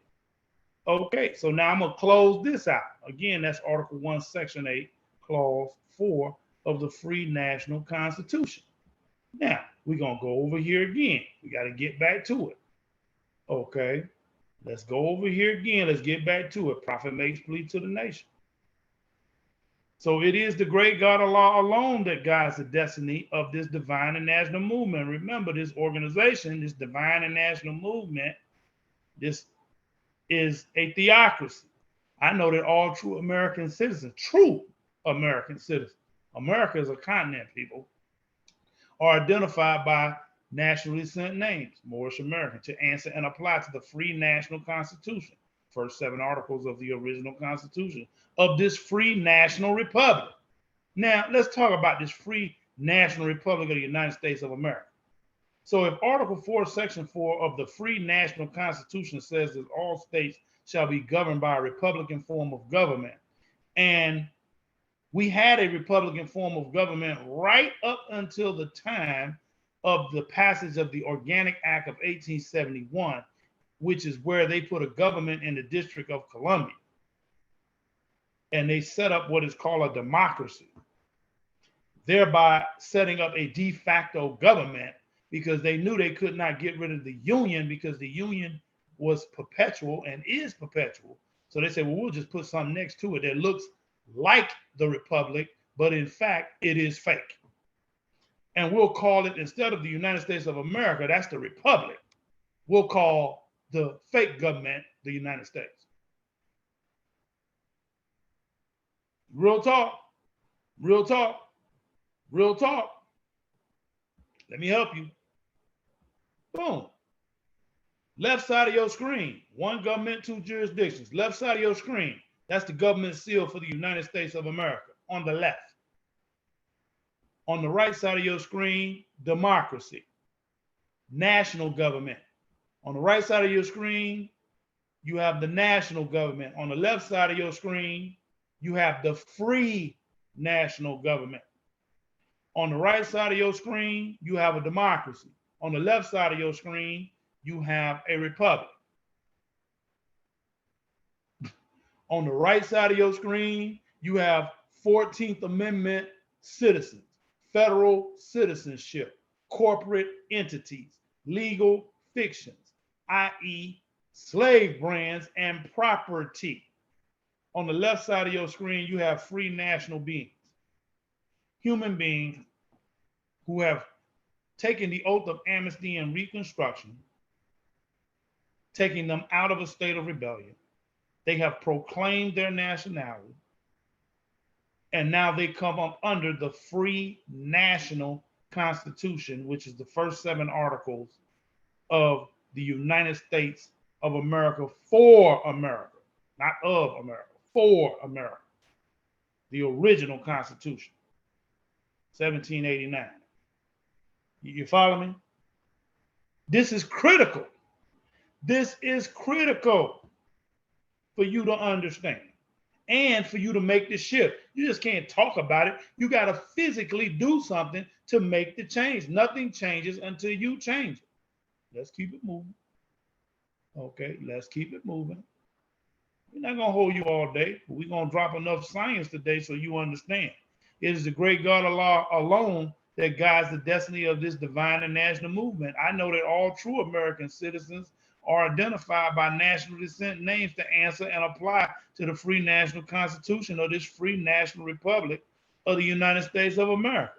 So how did this free national republic of the United States of America come back into existence since white folks swept it under the rug and don't want to talk about it, and they brought in this democracy? How did this free national republic of the United States of America come back into existence, come back to your memory, because there was a man named Prophet Noble Drew Ali. By filing using the Hearst revised statutes, Hearst Smith revised statutes, by filing the affidavit, a religious affidavit of organization, he establishes a free national government, body politic and corporate, August the 1st, 1928 at 2:52 p.m.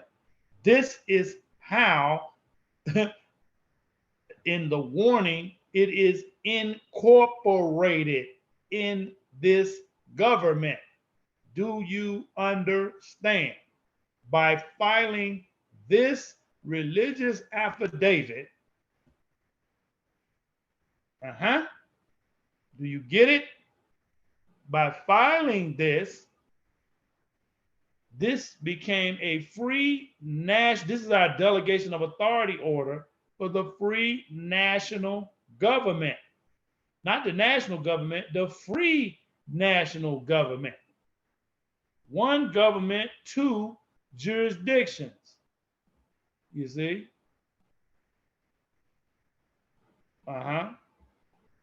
Let's deal with it. Paragraph 1. The citizens of all free national governments, according to their national constitution, are all of one family bearing one free national name. Those who fail to recognize the free national name of their constitutional government are classed as undesirables and are subject to all inferior names. Back it up, rewind. The citizens of all free national governments.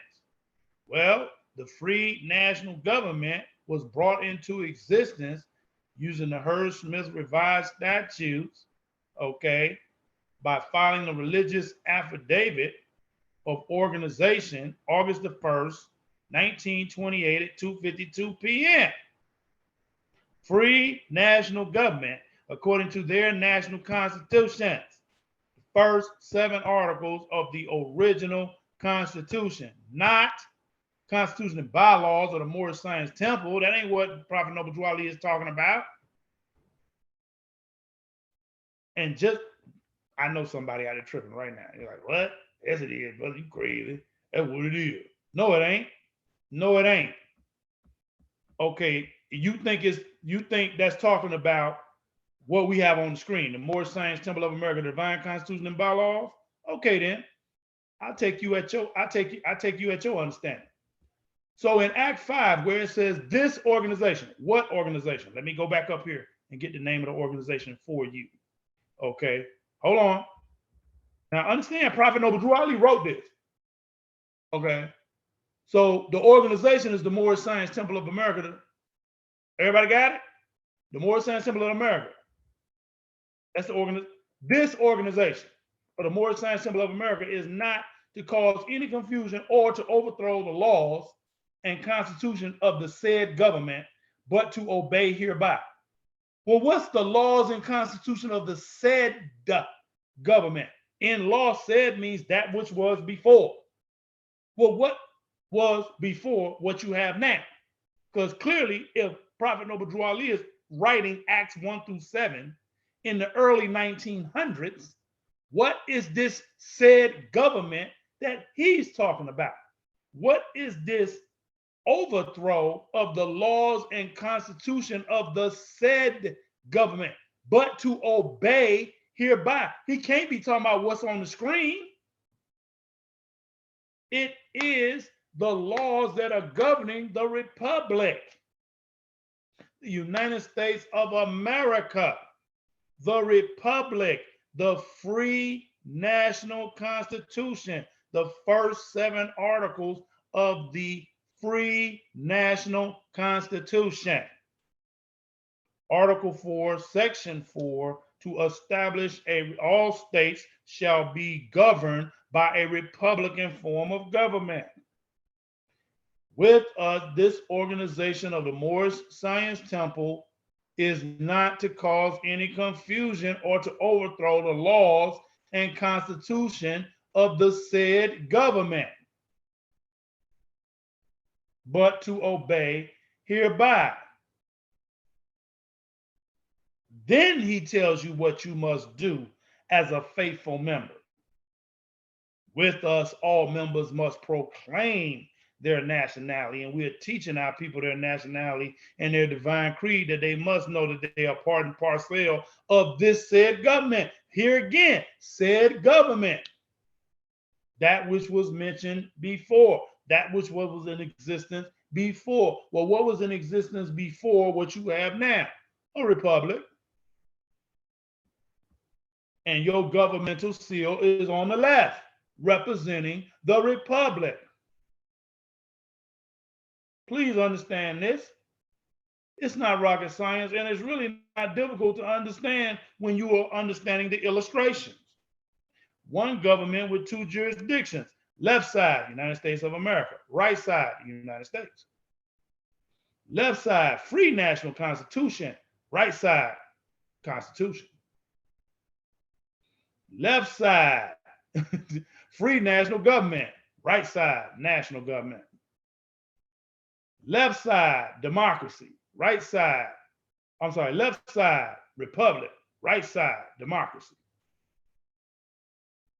I don't know how many different ways I can say it and show it to you before you get it. So when you come into this organization right here, the Moorish Science Temple of Divine and National Movement of North America Incorporated, number 13, the Moorish American National Republic. National Republic. When you come into the organization, please understand what it is that you are doing.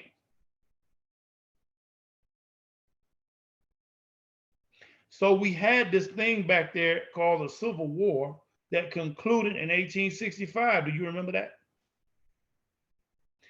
And all of the people that were in rebellion, I'm going to pick on General Lee for just a minute.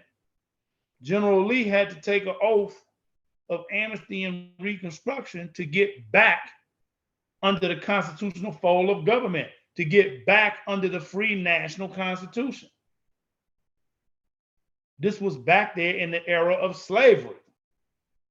So if General Lee had to take the oath of amnesty and reconstruction to get back under the free national constitution, to get his rights reestablished, that means everybody in the Confederacy had to also take the oath of amnesty and reconstruction to get their rights back established under the free national constitution. Does that make sense? So here's my question. Here's my question. Hear me well. Hear me well. If General Lee, who was leading the Confederacy, had to take this oath, and everybody in the Confederacy had to take this oath to get their human rights, unalienable rights, birthrights established again, back there at the conclusion of the Civil War. When did the slaves take this oath? I'm gonna wait.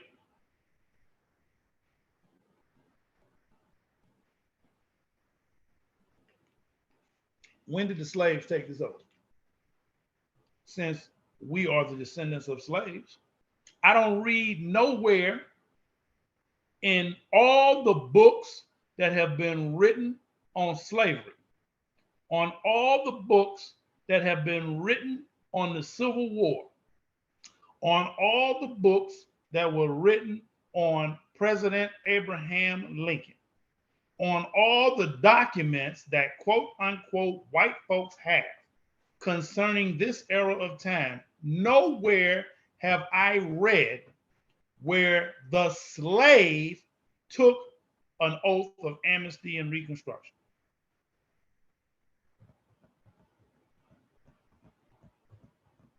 Let's read it together, shall we? I, Abraham Lincoln, President of the United States, do proclaim, declare, and make known to all persons who have directly or by implication participated in the existing rebellion, except as hereinafter accepted, that a full pardon is hereby granted to them and each of them, with restoration of all rights of property, except as to slaves, and in property cases where rights of third parties shall be intervened, and upon the condition that each at every such person shall take and subscribe an oath. Stop right there. Did you what?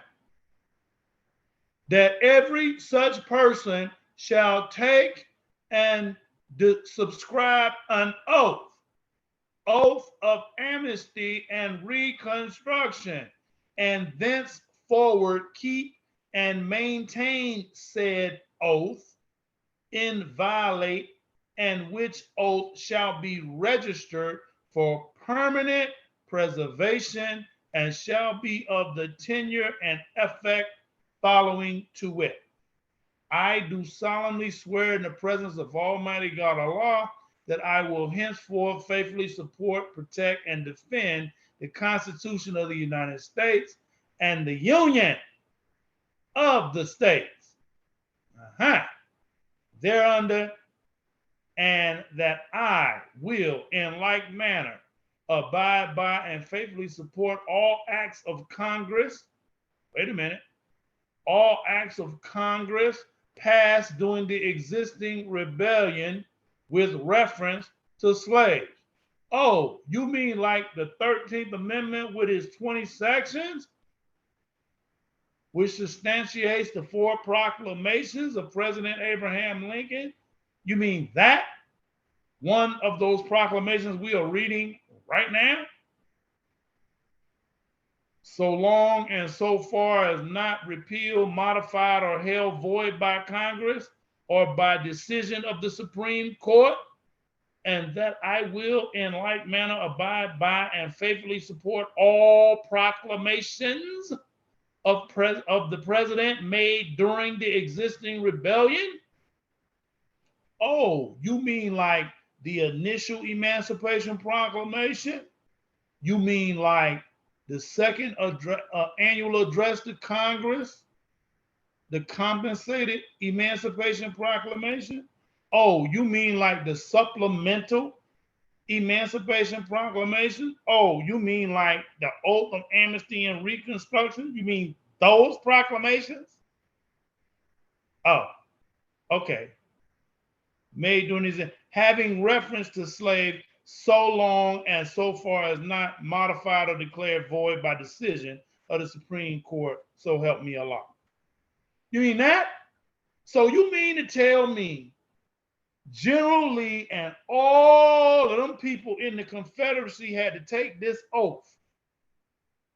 And you mean to tell me you are the descendant of a slave? And you cannot show me where you took this oath. You cannot show me where you naturalized and got your nationality put back on the record. That process by which one acquires nationality after birth and becomes entitled to the privileges of citizenship. So if you did not take the oath of amnesty and reconstruction, if you did not naturalize, then how are you a citizen of the country in which you claim to be living in? Prove it to me. At best, you can point to the 14th Amendment, at best, which was ruled unconstitutional in a landmark decision 109 U.S. 3, October 15th, 1883, by the United States Supreme Court as unconstitutional, 3 dead badges of law, void, null, void, unconstitutional, and has no power at all. 13th Amendment with 2 sections, 14th and 15th Amendments, ruled unconstitutional 109 U.S. 3, United States Supreme Court. How are you a citizen? You are operating on a granted privilege. You are operating on a granted privilege. Another word for granted privileges are civil rights. Not human rights, civil rights. Who's civil? Who is civil? Food for thought. Food for thought. Let's keep it moving. I hope this is making sense. We're going back to this. We're going back to this. The Moorish Science Temple, the Divine and National Movement of North America, Incorporated, number 13. These are our rules of incorporation. Many of you, these are our articles of incorporation. Many of you have never seen it before. But if you would read your Naturalization Orientation Handbook, a lot of this information is in there. I'm not going to read the whole thing. We're going to jump around. So the purpose for which the corporation is formed are as follows. What corporation? This corporation. The Moorish Science Temple, the Divine and National Movement of North America, Incorporated, number 13. That corporation. The said corporation is to conduct business and bring about the nationalization of all lands. Now it's talking about nationalization. They ain't talking about naturalization, the process by which one acquires nationality after birth and becomes entitled to the citizenship. Now it's talking about nationalization. So now we're taking land and putting it under government. See? What do you mean we're taking land and putting it under the government? You don't have the authority to do that. Yes, we do. I'm going to prove it to you in just a minute. Yep, let me find it. Let me get our delegation of authority order. I had it up here. Let me get it. Let me get it back up here so you can see it. I hope I did not close it out. Because you need authority to do what you're doing. Okay, hold on. I'm going to get it. Boy, I pray I didn't close it out. Ooh, I hope I didn't close this out. There it is. Bang. Delegation of authority order right there. By filing the religious affidavit, articles of organization, August the 1st, 1928 at 2:52 p.m., Prophet Noble Drew Ali sets up a free national government, body politic and corporate, right here. You saying what? Oh, you didn't get, there's a signature. So you don't know what this is. You've never seen this before. This is new to you.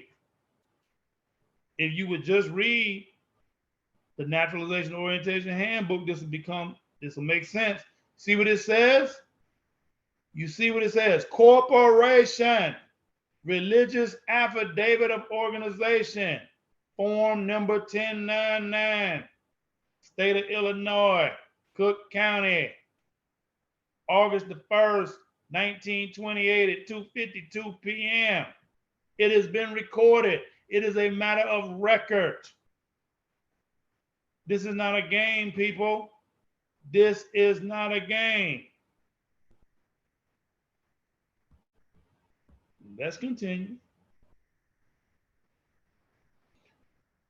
The said corporation is to conduct business and bring about the nationalization of all lands, finance, compensation, or reparations that are due under the ownership of the Moorish American nation, making the United States government responsible for their operation, colonization, and compensation to be complied with in conjunction with Section 17 of the 13th Amendment, Article of Amendment with 20 sections, and Article 3 of the Compensated Emancipation dated December the 15th, 1862 as follows.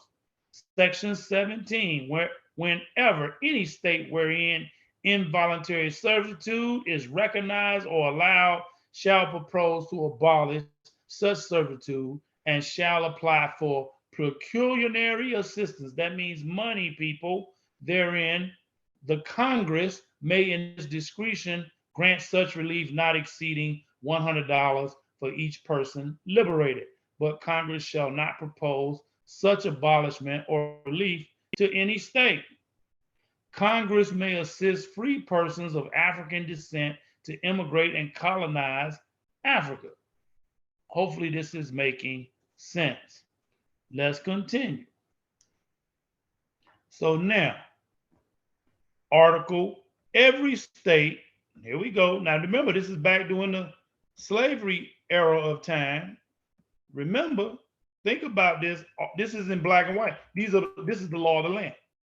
Every state wherein slavery now exists, which shall abolish the same therein at any time or times before the first day of January in the year of our Lord 1900, and shall receive compensation from the United States as follow to wit. Stop right there. 1900. So President Abraham Lincoln gave these people from 1863 to 1900. He gave them 37 years to facilitate his executive will. So when we read earlier in the letter that I wanted you to send to your congressional member in Congress, remember it said to enforce the executive will of Abraham Lincoln. You're now reading it on your screen, which can be summed up as thus: naturalization, the process by which one acquires nationality after birth and becomes entitled to citizenship. Colonization, putting us on our own land, 22 states and a land or territory of our own, everything between the Rocky Mountain ranges and the Allegheny Mountain ranges. That law, the great body of the Republic, was to be governed by the 13th Amendment with its 20 sections, which is the law of the land, made a permanent part of the Free National Constitution, November 18th, 1865, ratified by 3/4 of the several states, which makes it law. It has never been repealed. It's the law of the land right now. You just don't know about it because they swept it under the rug. And compensation. We were to be compensated for our ancestors' slave labor, as well as the slave holders. This is why the people in what is called the South are still flying the Confederate battle flag. They got it on pickup trucks. They got it over all the state capitals. Why? People, the Confederacy was winning the Civil War. What would cause them to stop fighting? Because Lincoln said, look, you're going to free the slaves and we're going to compensate you. We're going to pay you for your stolen property. They said, okay. Did they get compensated? No. Are you walking around today without chains? Yes. Did you get compensated? No. And you walking around with a brand. Are you still walking around with a brand, black, Negro, and colored? You still don't have your nationality on the record, which still denotes you as property. That's why the white folks in the South are still flying the battle flag, the Confederate flag, because they're letting you know it ain't over. It ain't over. We were promised certain things that we haven't gotten. I know you don't believe that, right? You're like, nope. I never heard that before, brother. They didn't teach me that in school. No, they did not. No, they did not. I know. I hear you now. I can hear you way out here in the Arizona Republic. I can hear you right now. So for those who don't believe and think I make stuff up, let me get something on your screen for you real quick. Let me get something on your screen real quick. Hold on. Bear with me. Let me get something real quick for you. Let me find it. Here we go. Woo! For those doubters. The radical Republicans, led by Thaddeus Stevens in the House of Representatives and Charles Sumner in the Senate, attempted to hinder Lincoln's plans and to severely punish the South for rebelling against the Union. What? Not the United States, the Union. To accomplish these ends, the radical Republicans, the radicals, they were Republicans, but the radicals attempted to incorporate a 13th Amendment with 2 sections. That's what's on the books right now. They attempted to incorporate a 13th Amendment with 2 sections to the Constitution to prevent former slaveholders from receiving compensation for their confiscated human property. However, through the influence of Lincoln in the Congress, this amendment, the 13th with 20 sections, was passed by both houses of Congress and signed by Lincoln on February the 1st, 1865. But following the presidential assassination, there arose amongst the radical Republicans a conspiracy to continue their vendetta against the South by treacherously and illegally recalling the 13th Amendment with 2 sections and forcing its ratification by the northern and western states. The southern states have never ratified it. That's why the battle flag, the Confederate flag, is still flying. So when you tell these people tear down the statues because it's the slavery, you all in your feelings, it ain't gonna change their mindset. All you doing is making white folks more and more angry because you don't know the laws and the process of freedom. You ain't got a clue because none of your black leaders are talking about this. Anyway, let's go. In addition, by manipulating the former bondsmen of the nation, both the educated, such as Frederick Douglass, as well as the uneducated, these radicals devised the 14th and 15th Amendment in an attempt to cover up their plot. Do you understand what's happening here? The 14th Amendment in particular denies the right of compensation for confiscated property. And if you doubt that the 14th Amendment denies the right of confiscated property, go read Section 4 of the 14th Amendment. Google that. 14th Amendment, Section 4 denies the right of confiscated property as guaranteed in the 5th Amendment. You are familiar with I plead the 5th, which has never been repealed or modified in any way. This same 14th Amendment attempts to make citizens of people, so-called Negroes, who have not been educated to the true facts of their heritage and who have never legally proclaimed their true free ancestral names, race, nationality, and religion as is required. As is required of all foreign immigrants to this country under the provision of the laws of naturalization. Are you getting what I'm putting down? Don't argue. Don't argue.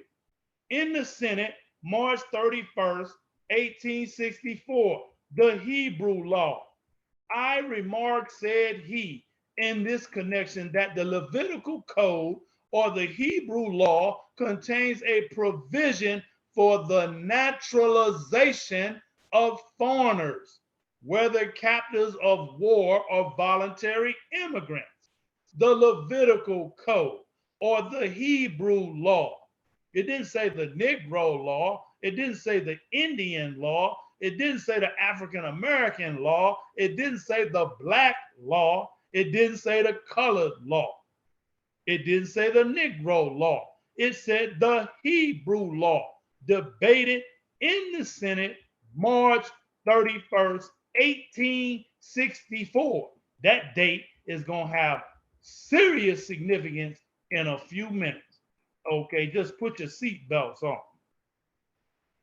Okay, I remarked, said he, in this connection, that the Levitical Code or the Hebrew law contains a provision for the naturalization of foreigners, the process by which one obtains nationality after birth and becomes entitled to citizenship. This was being debated in the United States Senate in 1864. Were the captives of war? Well, you were a captive of war. It was the Civil War. And President Lincoln took the Union soldiers down to the Confederacy and freed you. with the Supplemental Emancipation Proclamation, wrote it in the law, backed it up with the 13th Amendment with its 20 sections, which substantiates them four proclamations. So now, or voluntary image, by compliance with the requirements of this law. What law? The Hebrew law. They become citizens, really entitled to the rights and privileges and immunities of the native Hebrews. So when did you comply with the requirements of this law? I'll wait. Good time for a swig of my beverage. Please tell me.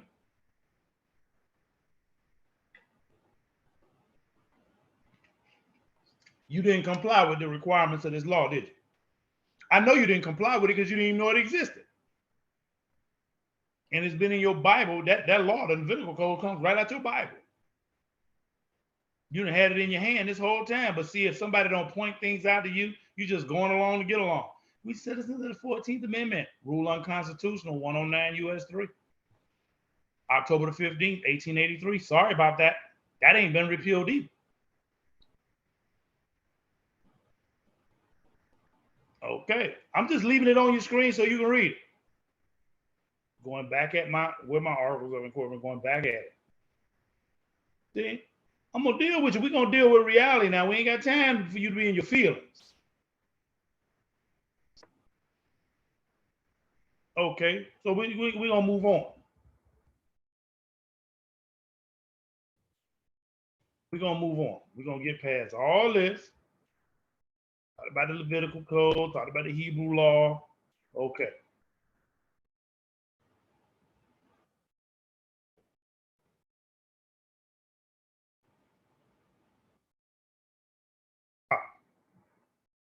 Let me get right here. Hold on. Oh, let me get here. Hold on. Ooh. Can I hold on? Okay, about best I can do. The fifth article of amendment, that would be the Fifth Amendment, to the United States Constitution, the initial Emancipation Proclamation dated September the 22nd, 1862, President Lincoln's annual message to Congress dated December the 1st, 1862, and passed December the 15th, 1862. The Oath of Amnesty and Reconstruction that I showed you earlier dated December the 8th, 1863, and reissued by Andrew Johnson on May 29th, 1865. The originality proposed, passed, and ratified 13th Amendment, 13th Article of Amendment with 20 sections to the United States Constitution and the Federal File 5-39, Record Group 147, dated August the 1st, 1944, which is presently housed in the National Archives Administration files.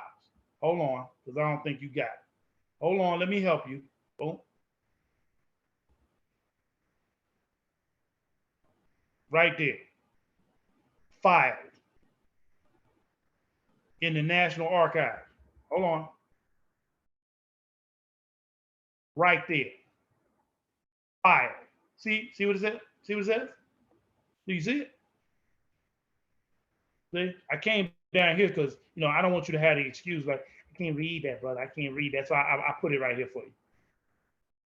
See it? File for record form 1099, religious affidavit of organization, page 579, copybook 521.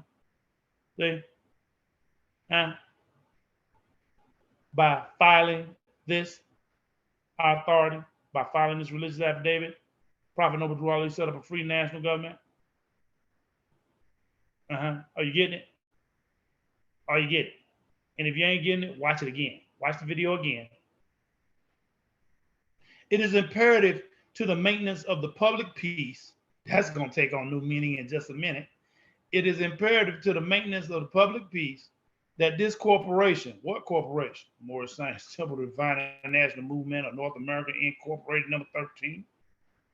It is imperative that this corporation work in conjunction with the governor of the state of Maryland, the Secretary of Mental Health and Hygiene, other state agencies, as well as the federal government to mandate a national proclamation and general registration for the purpose of having naturalized all persons of Moorish descent who are otherwise improperly known as Negroes, black people, and colored folks, and any other misnomer or prejudice applied to said persons as a result of their enslavement. Said registration to take place in compliance with the above cited edicts. Now, resolved that the registration procedure be implemented in the following manner. Registration process through the Moorish National Bureau of Vital Statistics begin at national headquarters, home office of said corporation, based and located at 3236 Frederick Avenue, Baltimore, Maryland, 21229. So now we are to be registered in the Moorish Bureau of Vital Statistics. We are to be naturalized so that we can come back under the constitutional fold have constitutional fold of government and rights, have our birth rights, our inalienable rights, our divine rights are put back on us. This is why we are doing all of this. This is the purpose of the organization. So this is not a clique. This is not a club. This is a body politic and corporate. This brings you, take the oath of amnesty and reconstruction.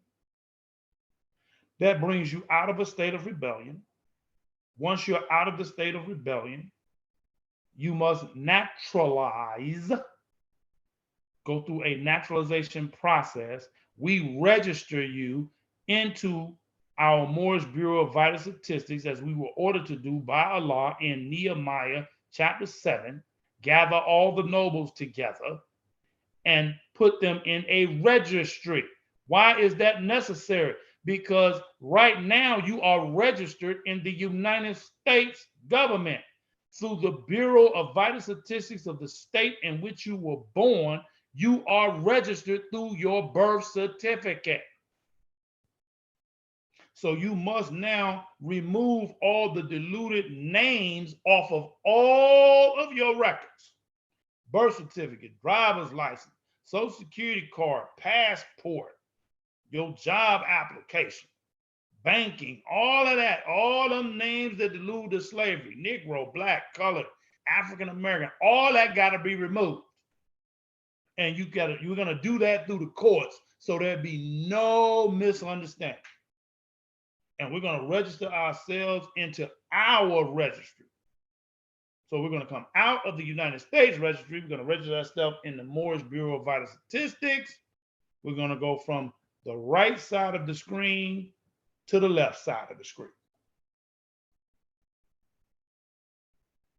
I'm saying it several different ways so you get it. I'm doing it several different ways so you get it. Now, pursuant to our religious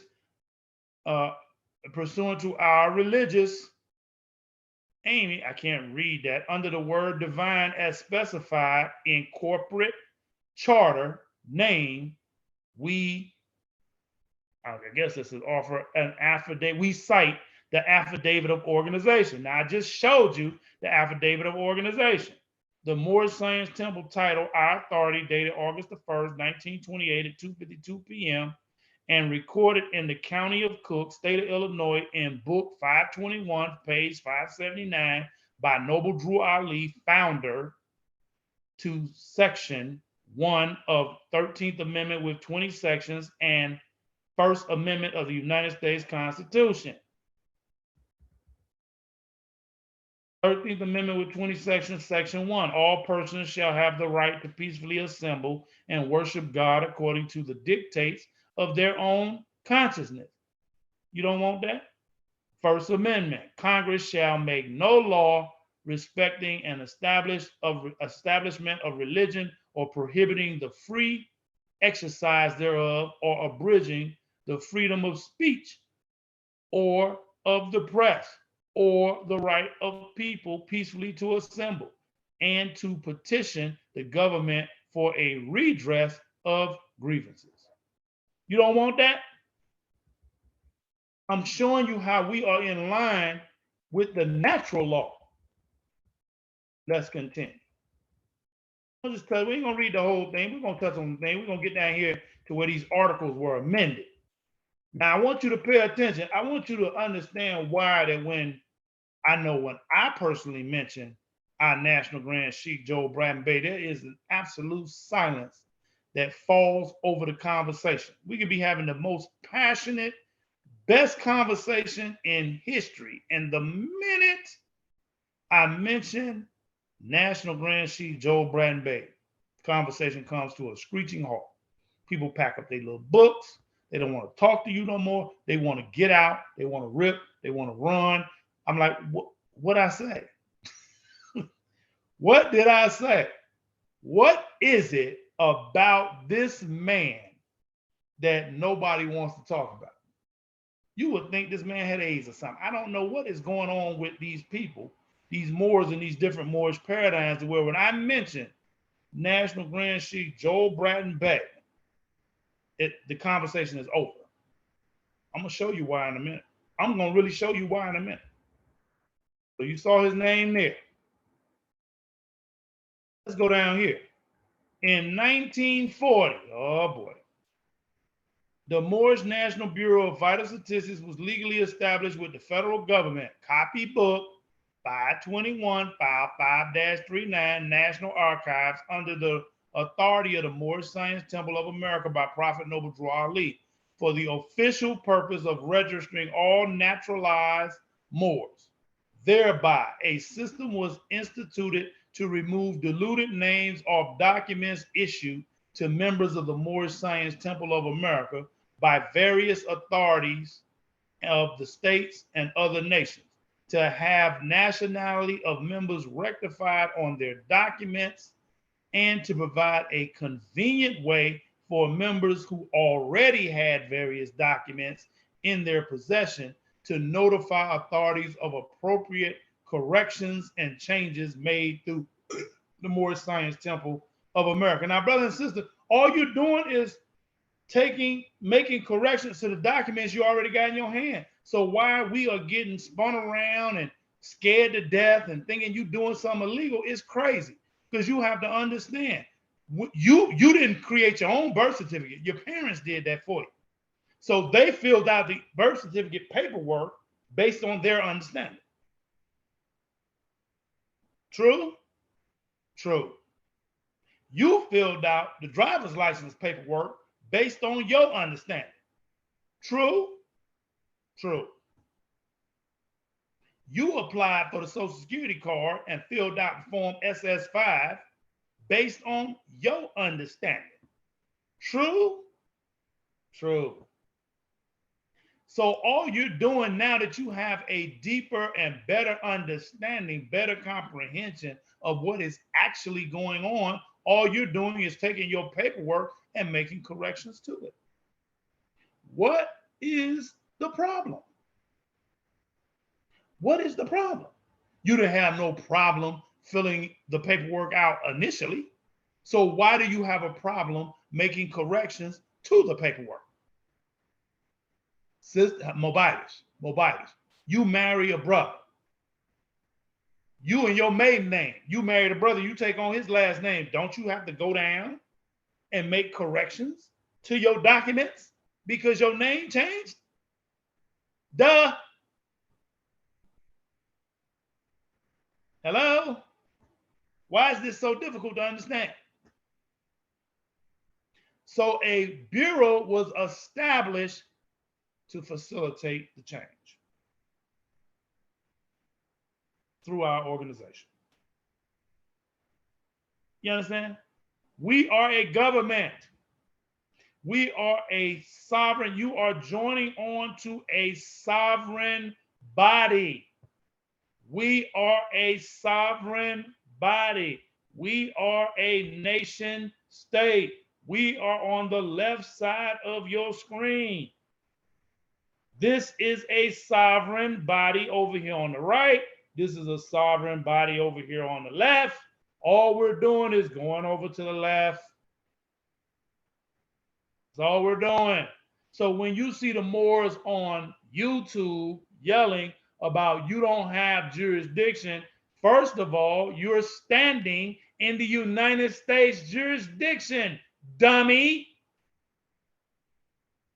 Don't you see the banner flying in the courtroom with the gold fringes around it, which represent the District of Columbia, the government that was put in place with the Organic Act of 1871? Don't you understand that? So if you're standing there in their jurisdiction, telling them they don't have jurisdiction, you wonder why they're giving you all this grief. And then on top of that, you are using statutory law to try to enforce, to make your point. And statutory law does not apply to human beings. It only applies to corporate entities. It only applies to legal fictions. It only applies to corporations. So why would you use the Uniform Commercial Code to try to enforce common law, dummy? Because you don't understand your foundation. You don't understand what the Moorish divine and national movement is. You are not properly positioned within said government. You obviously do not understand that Prophet Noble Drew Ali, the man you claim to be following, established a free national government by filing the affidavit of organization August the 1st, 1928 at 2:52 p.m. You obviously do not understand this because you wouldn't be standing in the United States jurisdiction screaming that the European don't have jurisdiction when clearly they do, because you're the one standing there. They didn't force you to come. You voluntarily walked in. So what is your major malfunction? You obviously don't understand the new era of time now, and all men now must proclaim their free national name to be recognized by the government in which they live. You must understand this new era of time took place August the 1st, 1928 at 2:52 p.m. by filing this affidavit, this religious affidavit of organization, setting up a free national government. You must understand that. So you just all over the place screaming at so-called white folks that they don't have jurisdiction. You done lost your mind because you don't understand the evolutionary process of what I got on the screen right here. I'm gonna come at it several different ways. So the Moorish Science Temple was founded in Newark, New Jersey in the year 1913. By who? Prophet Noble Drew Ali. No problem there. Everyone in agreement. In the year 1926, the movement was reestablished in Chicago, Illinois as the Moorish Temple of Science. It is registered as a legally chartered nonprofit organization under the file number 13597 by the Secretary of State, Lewis L. Emerson of Springfield, Illinois on November 29, 1926. In conjunction with the registration, a document was signed by the Directors of Control and Management. Stipulated in this document was the purpose of the organization. Stipulated in this document was the purpose of the organization. Let's go back to Prophet makes plea to the nation. Hold on, let's go here. Our divine and national movement stands for the specific grand principles of love, truth, peace, freedom, and justice, and I, the prophet, am applying to all loyal, faithful Moors, members, and the American citizens to help me in my great uplifting acts of uplifting fallen humanity from the Asiatic race and nation, for I have suffered much and severely in the past through misunderstanding of what the movement was dedicated to. The upliftment of fallen humanity. I can't stress this enough. Hold on. Let me get back to it. I'm gonna have to start closing some stuff out here. Ooh, boy, this is gonna get hot in just a minute. Hold on, I'll find it.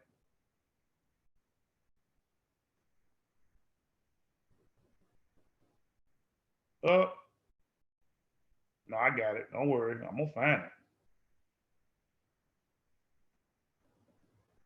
Yeah, just take it. Just give me a minute.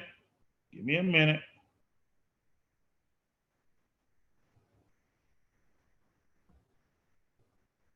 There it is.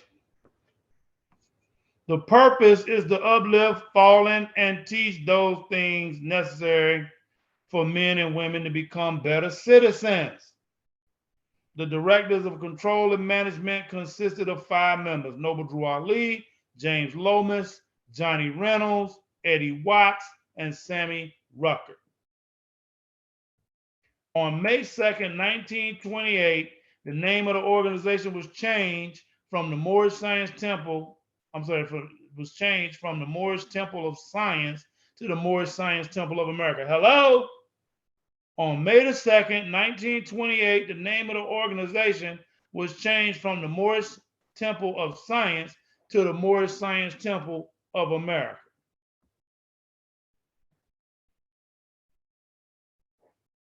Let me go back. I'm all day.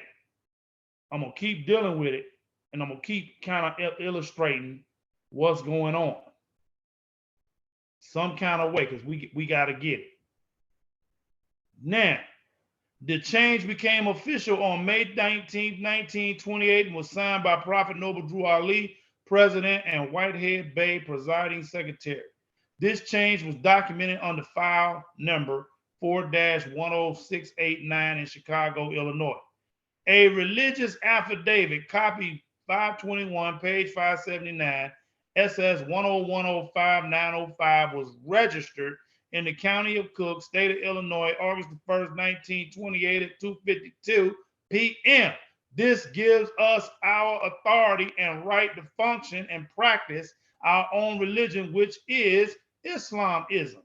This right was drawn from the 13th Amendment with 20 sections, first section under the Bill of Rights of the United States Constitution. Ain't that what I just said? Noble Drew Ali set up temples in 13 states. The 13th Amendment with 20 sections is one of the main factors which makes our organization profitable. On August the 1st, 1928 at 2:52 p.m., a new era of time was declared, which is explained in Act 6 of our divine constitution and bylaws. On this same date, August 1st, 1928 at 2:52 p.m., our authority national corporation was changed from nonprofit to profitable, and articles of religion was recorded in Cook County, Illinois. Then you became, now it's a body politic and corporate. Polity is that form of government. It's a theocracy. Now, to add emphasis, Prophet Noble Drew Ali does this, and then the white folks lose their mind, and then they establish the Vatican the same exact way. Now, if the Vatican is an independent nation state, and they copied Prophet Noble Drew Ali exactly as to what he did, how is the Moorish Science Temple of Divine and National Movement of North America Incorporated, number 13, the Moorish American National Republic, how is that not a nation state? I'll wait. I'll take another swig. I'll wait. Think about it.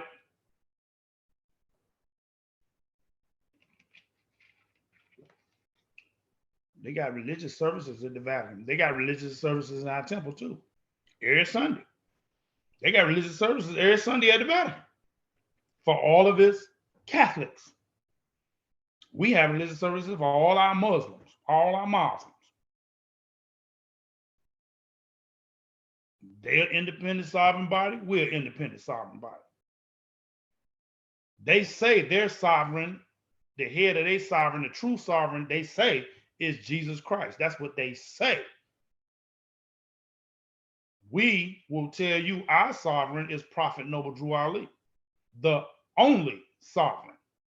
We are not sovereign. We are part of a sovereign body, politic and corporate.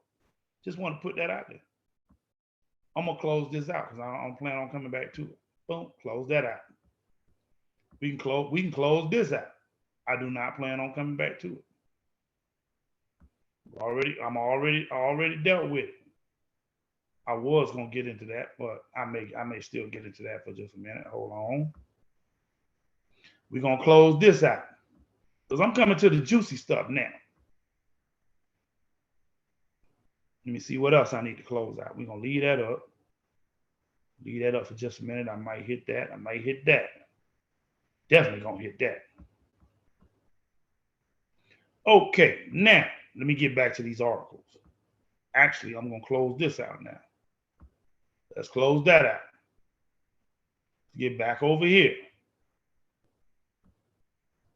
Now, remember, these articles of incorporation are now being amended. So you see our Moorish Bureau of Vital Statistics and our School of Law and History now is being incorporated into what we do. Now, let me go here. Let me see if I can blow that up. Nope. Our corporation has been, what corporation? Moorish Science, the Moorish Science Temple Divine and National Movement of North America Incorporated, number 13, Moorish American National Republic, has been and continues to be part and parcel of this said government.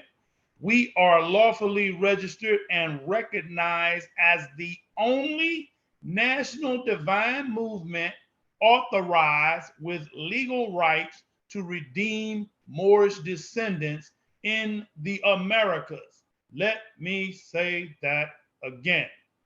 Remember, the Articles of Incorporation, the United States government has them. And it says our corporation. What corporation? The Moorish Science Temple, the Divine and National Movement of North America Incorporated, the Moorish American National Republic, under the leadership of the head of our Republican form of government, our theocracy, National Grand Sheikh Joel Bratton Bey, who resides in Baltimore, Maryland, continues to be part and parcel of this said government. We are lawfully registered and recognized as the only national divine movement authorized with legal rights to redeem Moorish descendants in the Americas. So all of you people who are trying to get your name of your organization as close to the name of this organization so that the people can be confused. You are not recognized by the de facto United States government. Prove it to me. By documentation, not what you say, by documentation. Prove it to me. One more again for emphasis. Our corporation, Moorish American National Republic, Divine and National Movement Incorporated, is the only authorized who has legal rights to redeem Moorish descendants in the Americas. Period. Our corporation's work has been and will continue to be based on the principles of love, truth, peace, freedom, and justice. As a corporate body, we have not nor intend to cause confusion or act radically towards the established government.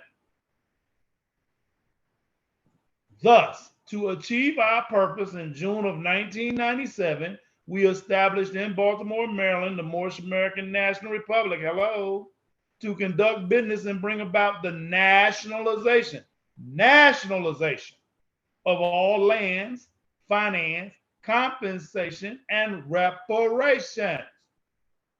You cannot receive reparations unless you are a nation state. Reparations are paid from one nation to another nation. Black people cannot be compensated because Black people do not have a nation state that is recognized by all nations of the world. There is but one issue for them: to be recognized by this government and the governments of the earth.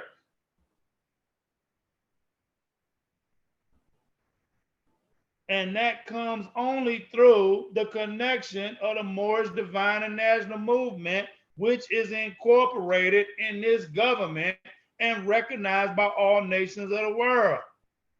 And through it, they and their children can receive their divine rights unmolested by other citizens.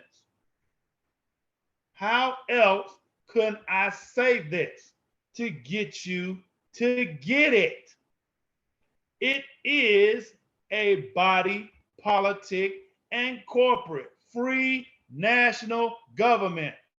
And sitting at the head of this free national government is our national grand chief, Joe Braden Bay. And that's why nobody can't stand this brother. Because everybody else is talking government. He has the government. It is what it is.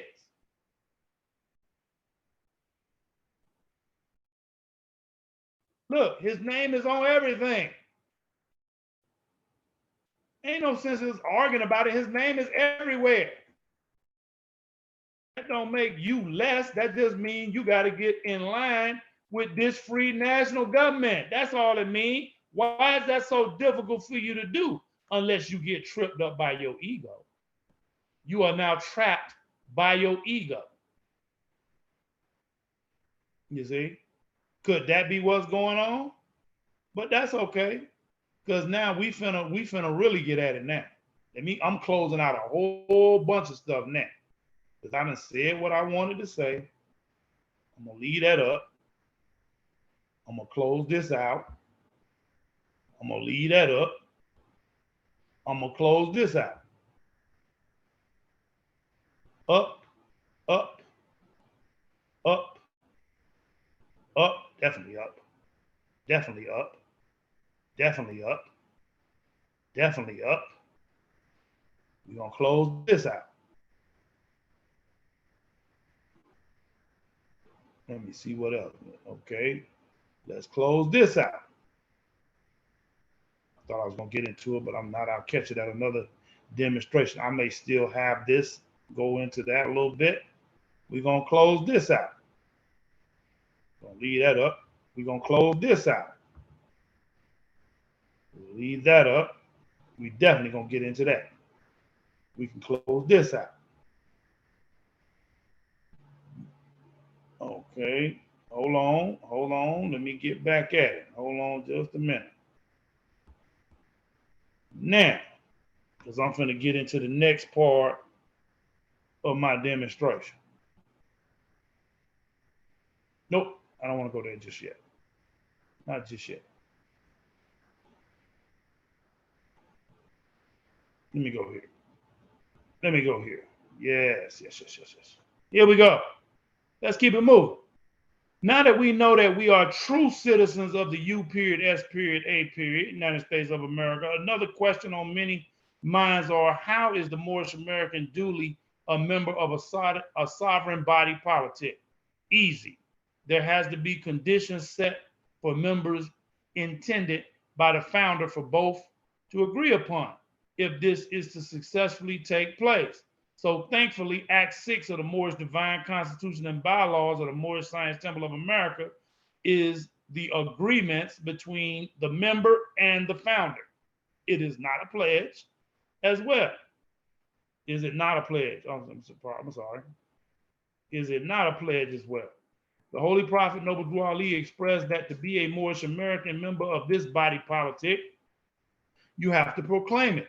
Teach our people their nationality, Moorish American, and the divine creed, faith of Muhammad, to know that they are not Negroes, blacks, coloreds, or Ethiopians, or proclaim a free national name, Il or Bey. And in exchange, the person and effects will be redeemed by the Holy Prophet and an inhabitant of the north and southwestern shores of Africa. Study maritime and admiralty law. This is a beautiful position to be proud of. I am thankful to be a Moorish American member of this body politic and corporate. So let's talk about this state. Fee simple absolute is defined as an estate limited absolutely to a man and his heirs and assigned forever without limitation and condition. An absolute or fee simple estate is one in which the owner is entitled to the whole property, with unconditional power or disposition during one's life and descending to the heirs and legal representatives upon one's death intestate. Such estate is unlimited as to duration, disposition, and descendability. Pay attention, Mose. By fee simple absolute, man or grantor of our estate would be Noble Drew Ali, and the heirs would be the Moorish Americans with the free national name Il or Bey next to their birth name. This is why it is so important to understand your foundation. Because when you go right here, let me show you this little thing right here real quick. Let me find it. Hold on. Yeah, right here. See that little R up there? See that little R that's turned upside down? It's inverted. Fee simple absolute. You're like, what? By fee simple absolute, man or grantor of our estate would be Noble Drew Ali, and the heirs would be the Moorish Americans with the free national name of Il or Bey next to their birth name. So be careful not to throw away your name for a morsel of bread. So what Noble Drew Ali is telling you is he owns the property. What property? Northwestern, southwestern shores of Africa. Since the Holy Prophet Noble Drew Ali is the owner of the whole property, his position of the estate is the holder in due course. Holder in due course is as defined as a holder who takes an instrument for value in good faith and without notice that it is overdue or has been dishonored, or of any defense against or claim to it on the part of any person. A payee may be a holder in due course. As Moorish American beneficiaries, the Prophet Noble Drew Ali is the holder in due course of any and all lawful instruments, real or personal estates, tenements, and herements of the Moorish Science Temple of America, because he is the owner of the whole or entire property once it is transferred to him.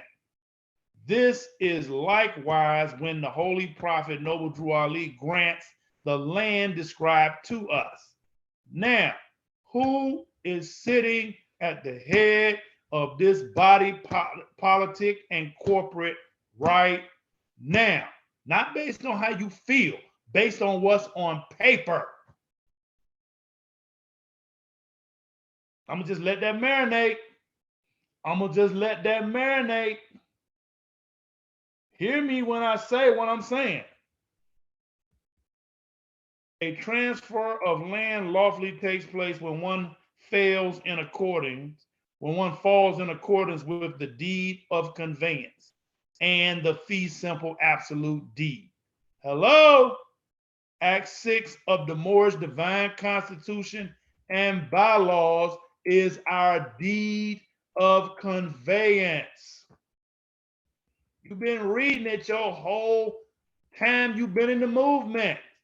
I ain't got to go through that again. I know you know what it is. I know that there is such a confusion as far as to what land is of the Moorish Science Temple of America. This particular land is described in the 1928 vast estate in the Holy Quran, Circle 7, chapter 47, verses 1 through 7. Verses 1 through 6 is the biblical description of the landmass, and verse 7 is the geographical landmass of the fee simple absolute. The inhabitants of Africa are the descendants of the ancient Canaanites from the land of Canaan. Old man Cush and his family are the first inhabitants of Africa who came from the land of Canaan. His father Ham and his family were second. Then came the word Ethiopia, which means the demarcation line of the dominion of Amexem, the first true and divine name of Africa, the dividing of the land between the father and son.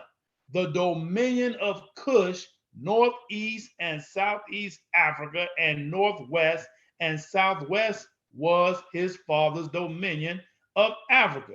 In later years, many of their brethren from Asia and the Holy Lands joined them. The Moabites from the land of Moab, who received permission from the pharaohs of Egypt, and we're talking about the Egypt in the west, to settle and inhabit northwest Africa. They were the founders and are the true possessors of the present Moroccan Empire, with their Canaanite, Hittite, and Amorite brethren who sojourned from the land of Canaan seeking new homes. Okay, so again, this particular land is described as the 1928 vast estate in the Holy Quran, Circle 7, chapter 47, verse 1 through 7. Verses 1 through 6 is the biblical description of the landmass, and verse 7 is the geographical landmass of the fee simple absolute. This is what is known as the lawful description of the land.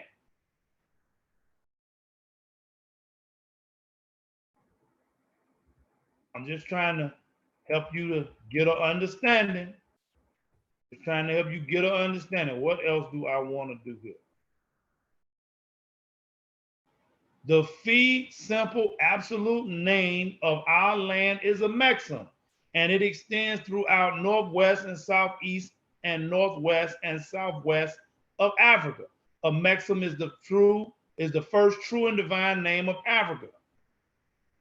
So by what means can we determine that this is attested the true name of the land? The Holy Quran, Circle 7, chapter 47. I'm going through all of this like this because when I get to these next documents, you're going to be like, whoa.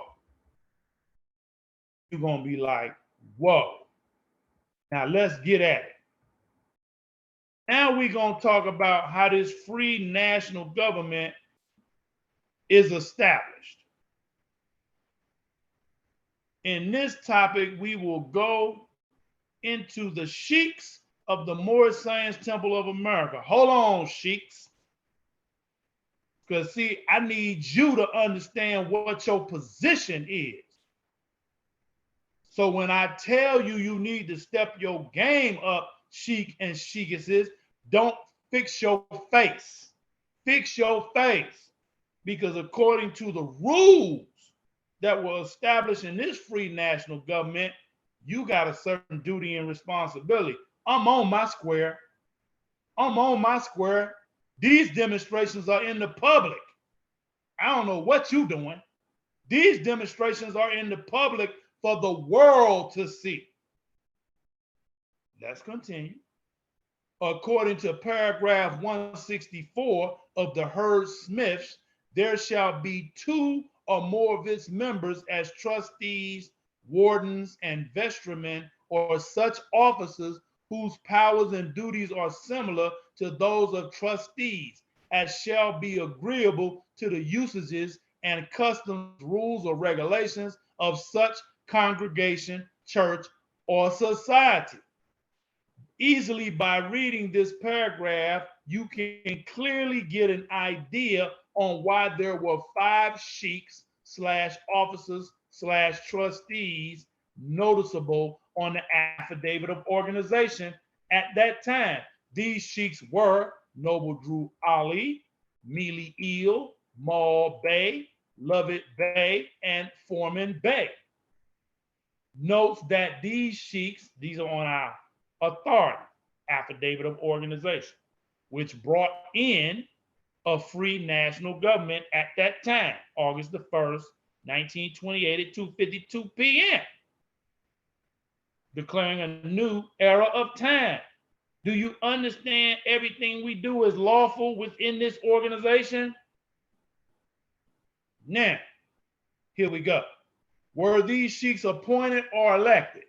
According to the affidavit, these sheiks were appointed and not elected. Elected is in its official significance with it is the idea of a vote. We weren't voted in, we were appointed. Persons of the Moorish Science Temple of America were not voted in, but appointed. So it is obvious on why the Prophet Noble Drew Ali crossed out elected and put appointed. So let's look at the term appointed. Appointed means to assign authority to a particular use, task, position, or office. Hello? Were you aware of that? So when you see these brothers and sisters walking around with these titles of sheik and sheikess, understand who and what you are looking at and give them the respect due. Which means that the grand body has watched these individuals for an appointed amount of time, and at a certain time, they have elevated them to the position and office of sheik or sheikess, deputy sheik or deputy sheikess. So if you look at my name when it comes up when I'm doing these demonstrations, it says Deputy Sheik Thomas Muhammad Eel. Please don't get it twisted. These are earned.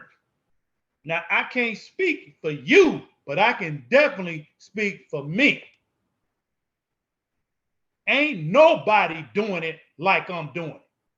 Nobody. And again, if you don't like that, because that makes it a little hot for you, top button, top right-hand corner, red X, X out, X marks the spot. Appointed means to assign authority to a particular use, task, position, or office. This is also why the prophet used the term appointed. Power and authority was given to those sheiks who were anointed, appointed, and consecrated missionaries of the prophet. Do you understand? Those who want power and authority will have to go to the Holy Prophet Noble Drew Ali for permission. All who gain power and authority from the prophet should stay humble, and they shall be rewarded. I'm going to just keep it moving. I'm just going to keep it moving. I'm not going to read the whole thing, please. We'll be here all day. I think we're going to wrap it up right there. We're going to put a period. Yeah, it's going to the 14th, 15th Amendment. We already talked about that. We're going to come back to this in our upcoming demonstrations. Now, I told you this is a theocracy. I told you that this is a body politic in corporate. I told you this. Now, let me go here.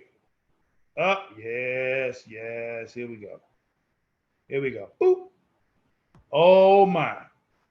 Oh my. Brace yourself. Brace yourself. Here we go. Here we go. I'm finna do something I ain't never did in the public. There we go. Just hold on. When you see it, you'll understand. You'll be like, oh, I ain't never seen that before. I know you did. Here we go. All right. This is a letter that was written by the head of our government talking to the de facto government, the United States government. Mike Pompeo, United States Department of State. See the date, October 27, 2018, violation of U.S. Department of State confirmation file numbers 0602-1189-1, 0602-1997-5, 0602-1189-2, and other documents under file numbers, etc. Also, Department of Justice file number, budget and management. You got the U.S. Treasury there, House resolution. You got the War Department. That's what all them initials stand for. State of Maryland Department of Assessment and Taxation, ID D00607812 and T00337998. Mr. Secretary, I'm writing this formal complaint on behalf of the Moorish Science Temple of Divine and National Movement of North America Incorporated, number 13, the Moorish American National Republic. Our articles of incorporation, for profit, registered with State of Maryland Department of Assessment and Taxation, stipulates, paragraph 4, it is imperative to the maintenance of the public peace that our corporation, what corporation? Just told you what the corporation was. Okay. Work in conjunction with the governor of the state of Maryland, Secretary of Mental Health and Hygiene, other state agencies, as well as the federal government to mandate a national proclamation and general registration for the purpose of having naturalized all persons of Moorish descent and make them better citizens in accordance to the divine instructions of the Honorable Hebrew Prophet, Noble Drew Ali, and the true policies of President Abraham Lincoln and the U.S. Constitution. This would resolve the so-called Negro Black African American dilemma within the state of Maryland and every other state, nation, etc. All right, hold on just a second. We got to get the computer plugged up. It's blinking at me. So let's get this bad boy plugged back up because you definitely don't want to miss this. All right. Now let's continue, shall we? We want your office to regulate our position in this government and have them recognize our purpose within the various state and federal agencies. Agencies such as Department of Vital Records, Social Security, and the Department of Motor Vehicle are reluctant to honor, recognize our court orders to effectuate our changes in society. Say what? Head of our government wrote to the United States State Department and talked to them direct. But you say we're not a government. Oh, you're going to love where this is going. You're going to love where this is going. Let me get back up here. Ooh. Oh, no. Let me go. I think I already got it. Hold on. Bear with me. Bear with me. Oh, this is about to get juicy. Bang. 062-11892.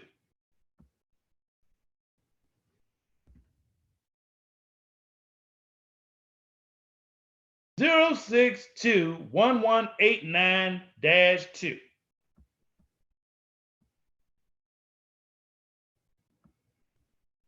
Zero 0602-1189-1.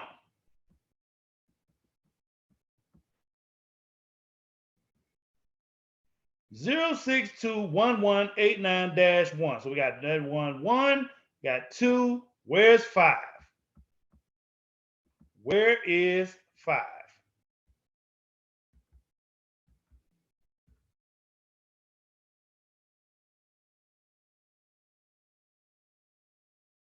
Hold on. Oh. 0621197-3.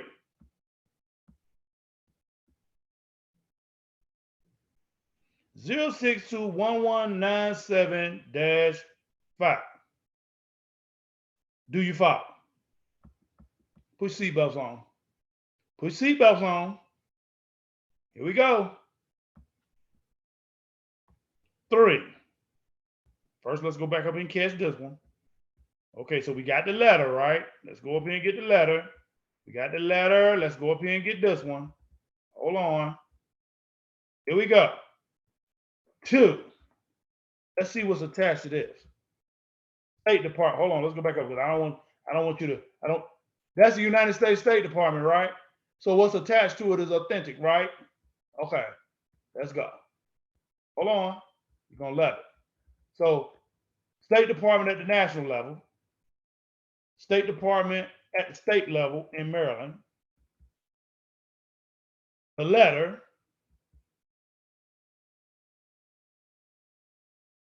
head of our government, National Grand Chief Joe Bratton Bay, Solicitor General. They received it, greenback, tangibility, people, tangibility. Here we go. State Department, United States State Department, right?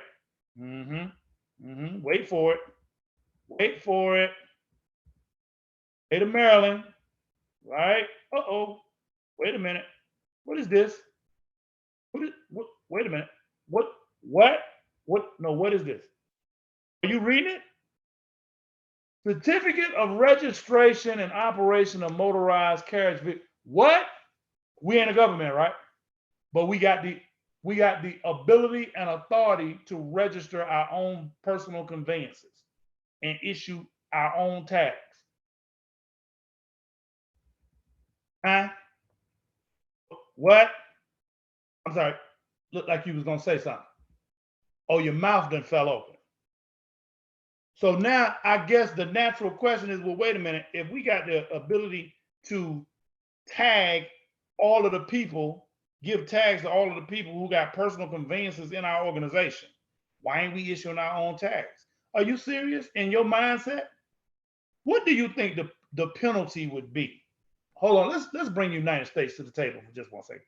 What would the penalty be? Because you know somebody is making the tags for the cars in the United States jurisdiction. Because everybody got a tag on their car. What would the penalty be if they caught you selling the tags on the black market? What do you think white folks would do? If they didn't kill you on your way to the jail, you understand? That's a serious issue. That's serious. The reason we don't issue our own tags, number one, is who we gonna trust to do that. Because every time we try to entrust a brother or sister, mainly these brothers, with this type of governmental authority, we find out you just in it for the money. Every time. This is why brothers are out here selling paperwork for thousands of dollars that don't work. Did I not just read to you our articles of incorporation?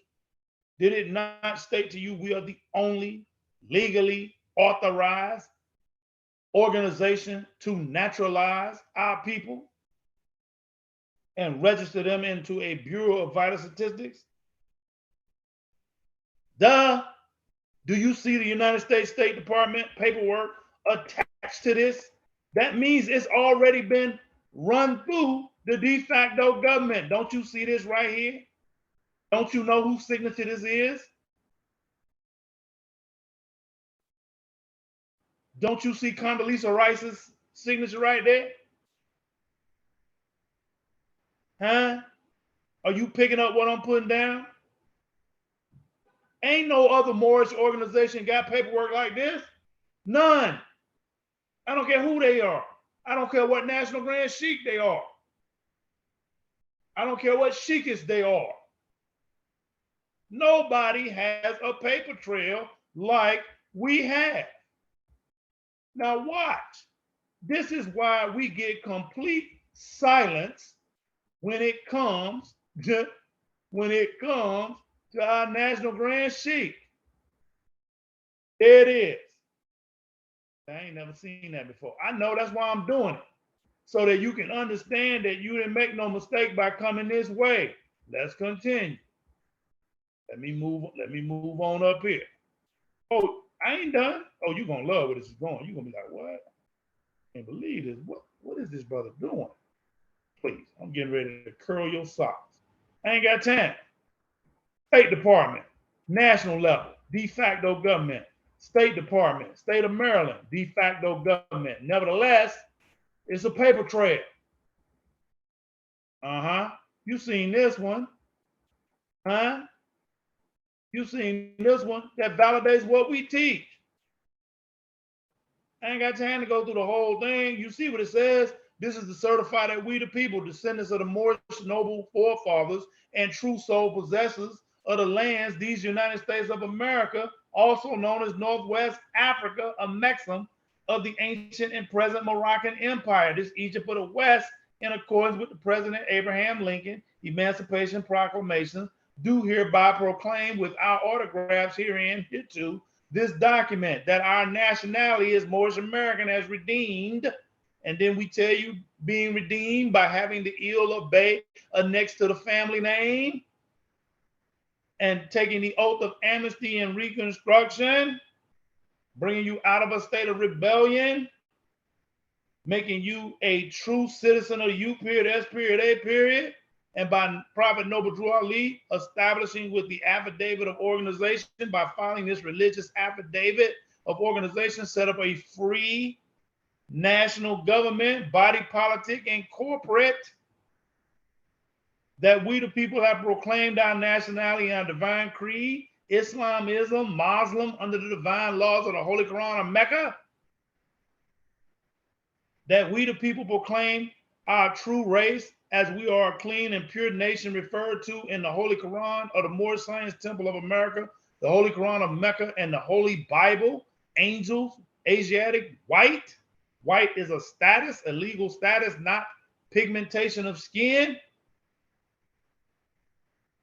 That we the people honor all the divine prophets, Jesus, Muhammad, Buddha, Confucius, and the last prophet in these days and times, the honorable prophet Noble Drew Ali. That we the people have taken the solemn oath of amnesty and reconstruction of the Union Republic in 1863 and are citizens under the Constitutional Republic of the United States of America, inclusive of the 13th Amendment with its 20 sections, the Moorish Science Temple of the Divine and National Movement of North America Incorporated, number 13, the Moorish American National Republic, which is within the present Moroccan Empire, as constructed on the Patalio map, which is housed in the Library of Congress. Are you not picking up what I'm putting down? I don't know how else to get it to you. Body, politic, and corporate. Borders, northwest, southwest, a maxim.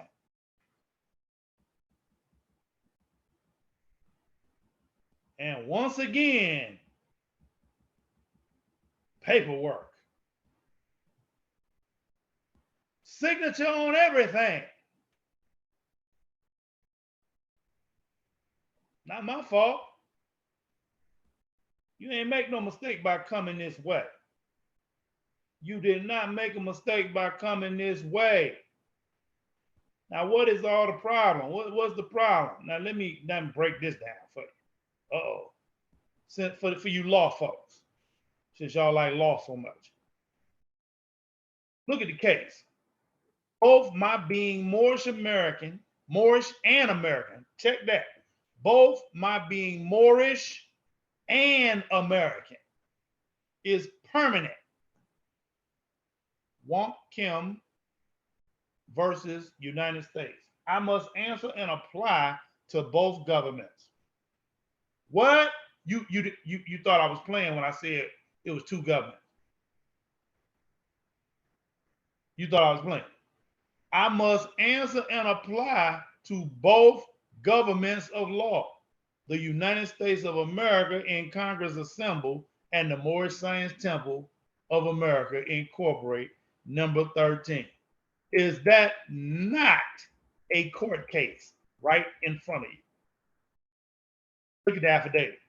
10105-905. So you mean they know exactly what that is? Really? Really? They know what that is, and you running from it. I need you to understand this.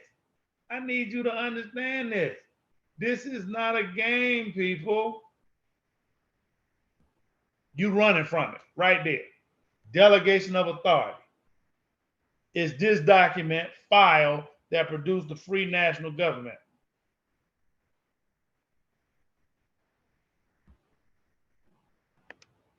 Let's go. I ain't done. I told you we are theocracy.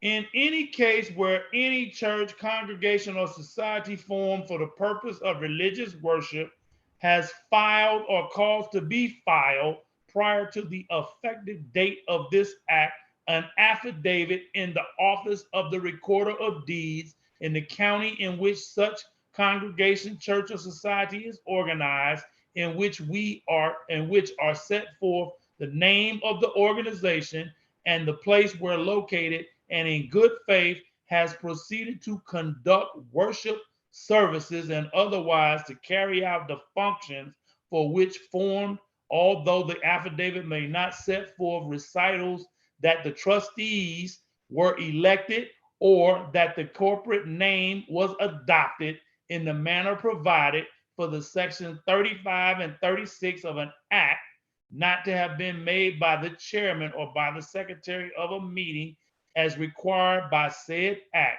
the incorporation of such church, congregation, or society and all its acts and transactions which are otherwise legal are hereby declared validated and legal. Are you catching what I'm saying?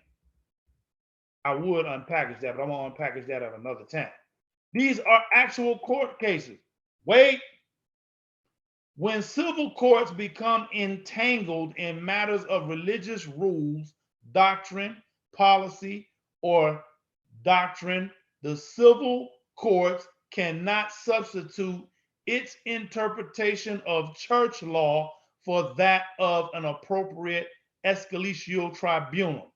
But the civil courts can determine the type of polity, type of government of a religious organization.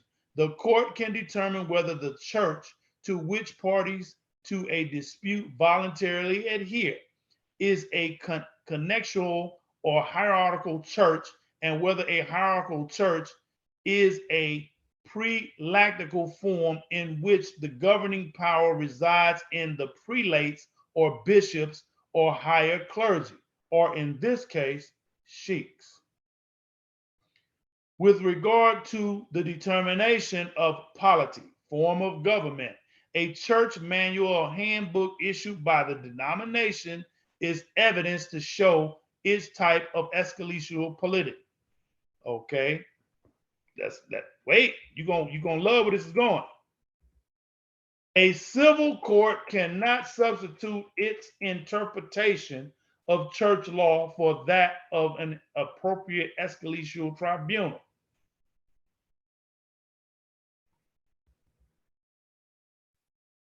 As a general rule, in a civil court action where a right is dependent upon a question of doctrine, discipline, ecclesial law, rule, custom, or church government, which has been decided by proper tribunal within the organization, the civil court will accept that decision as conclusive and be governed by it in its application to the case before it.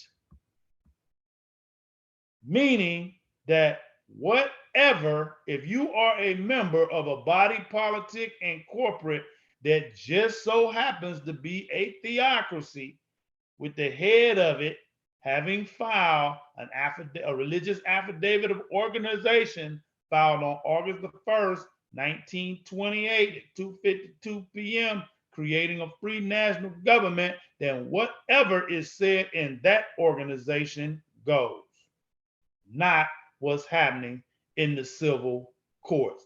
That's what it means. You like, what? Exactly. This is how it goes.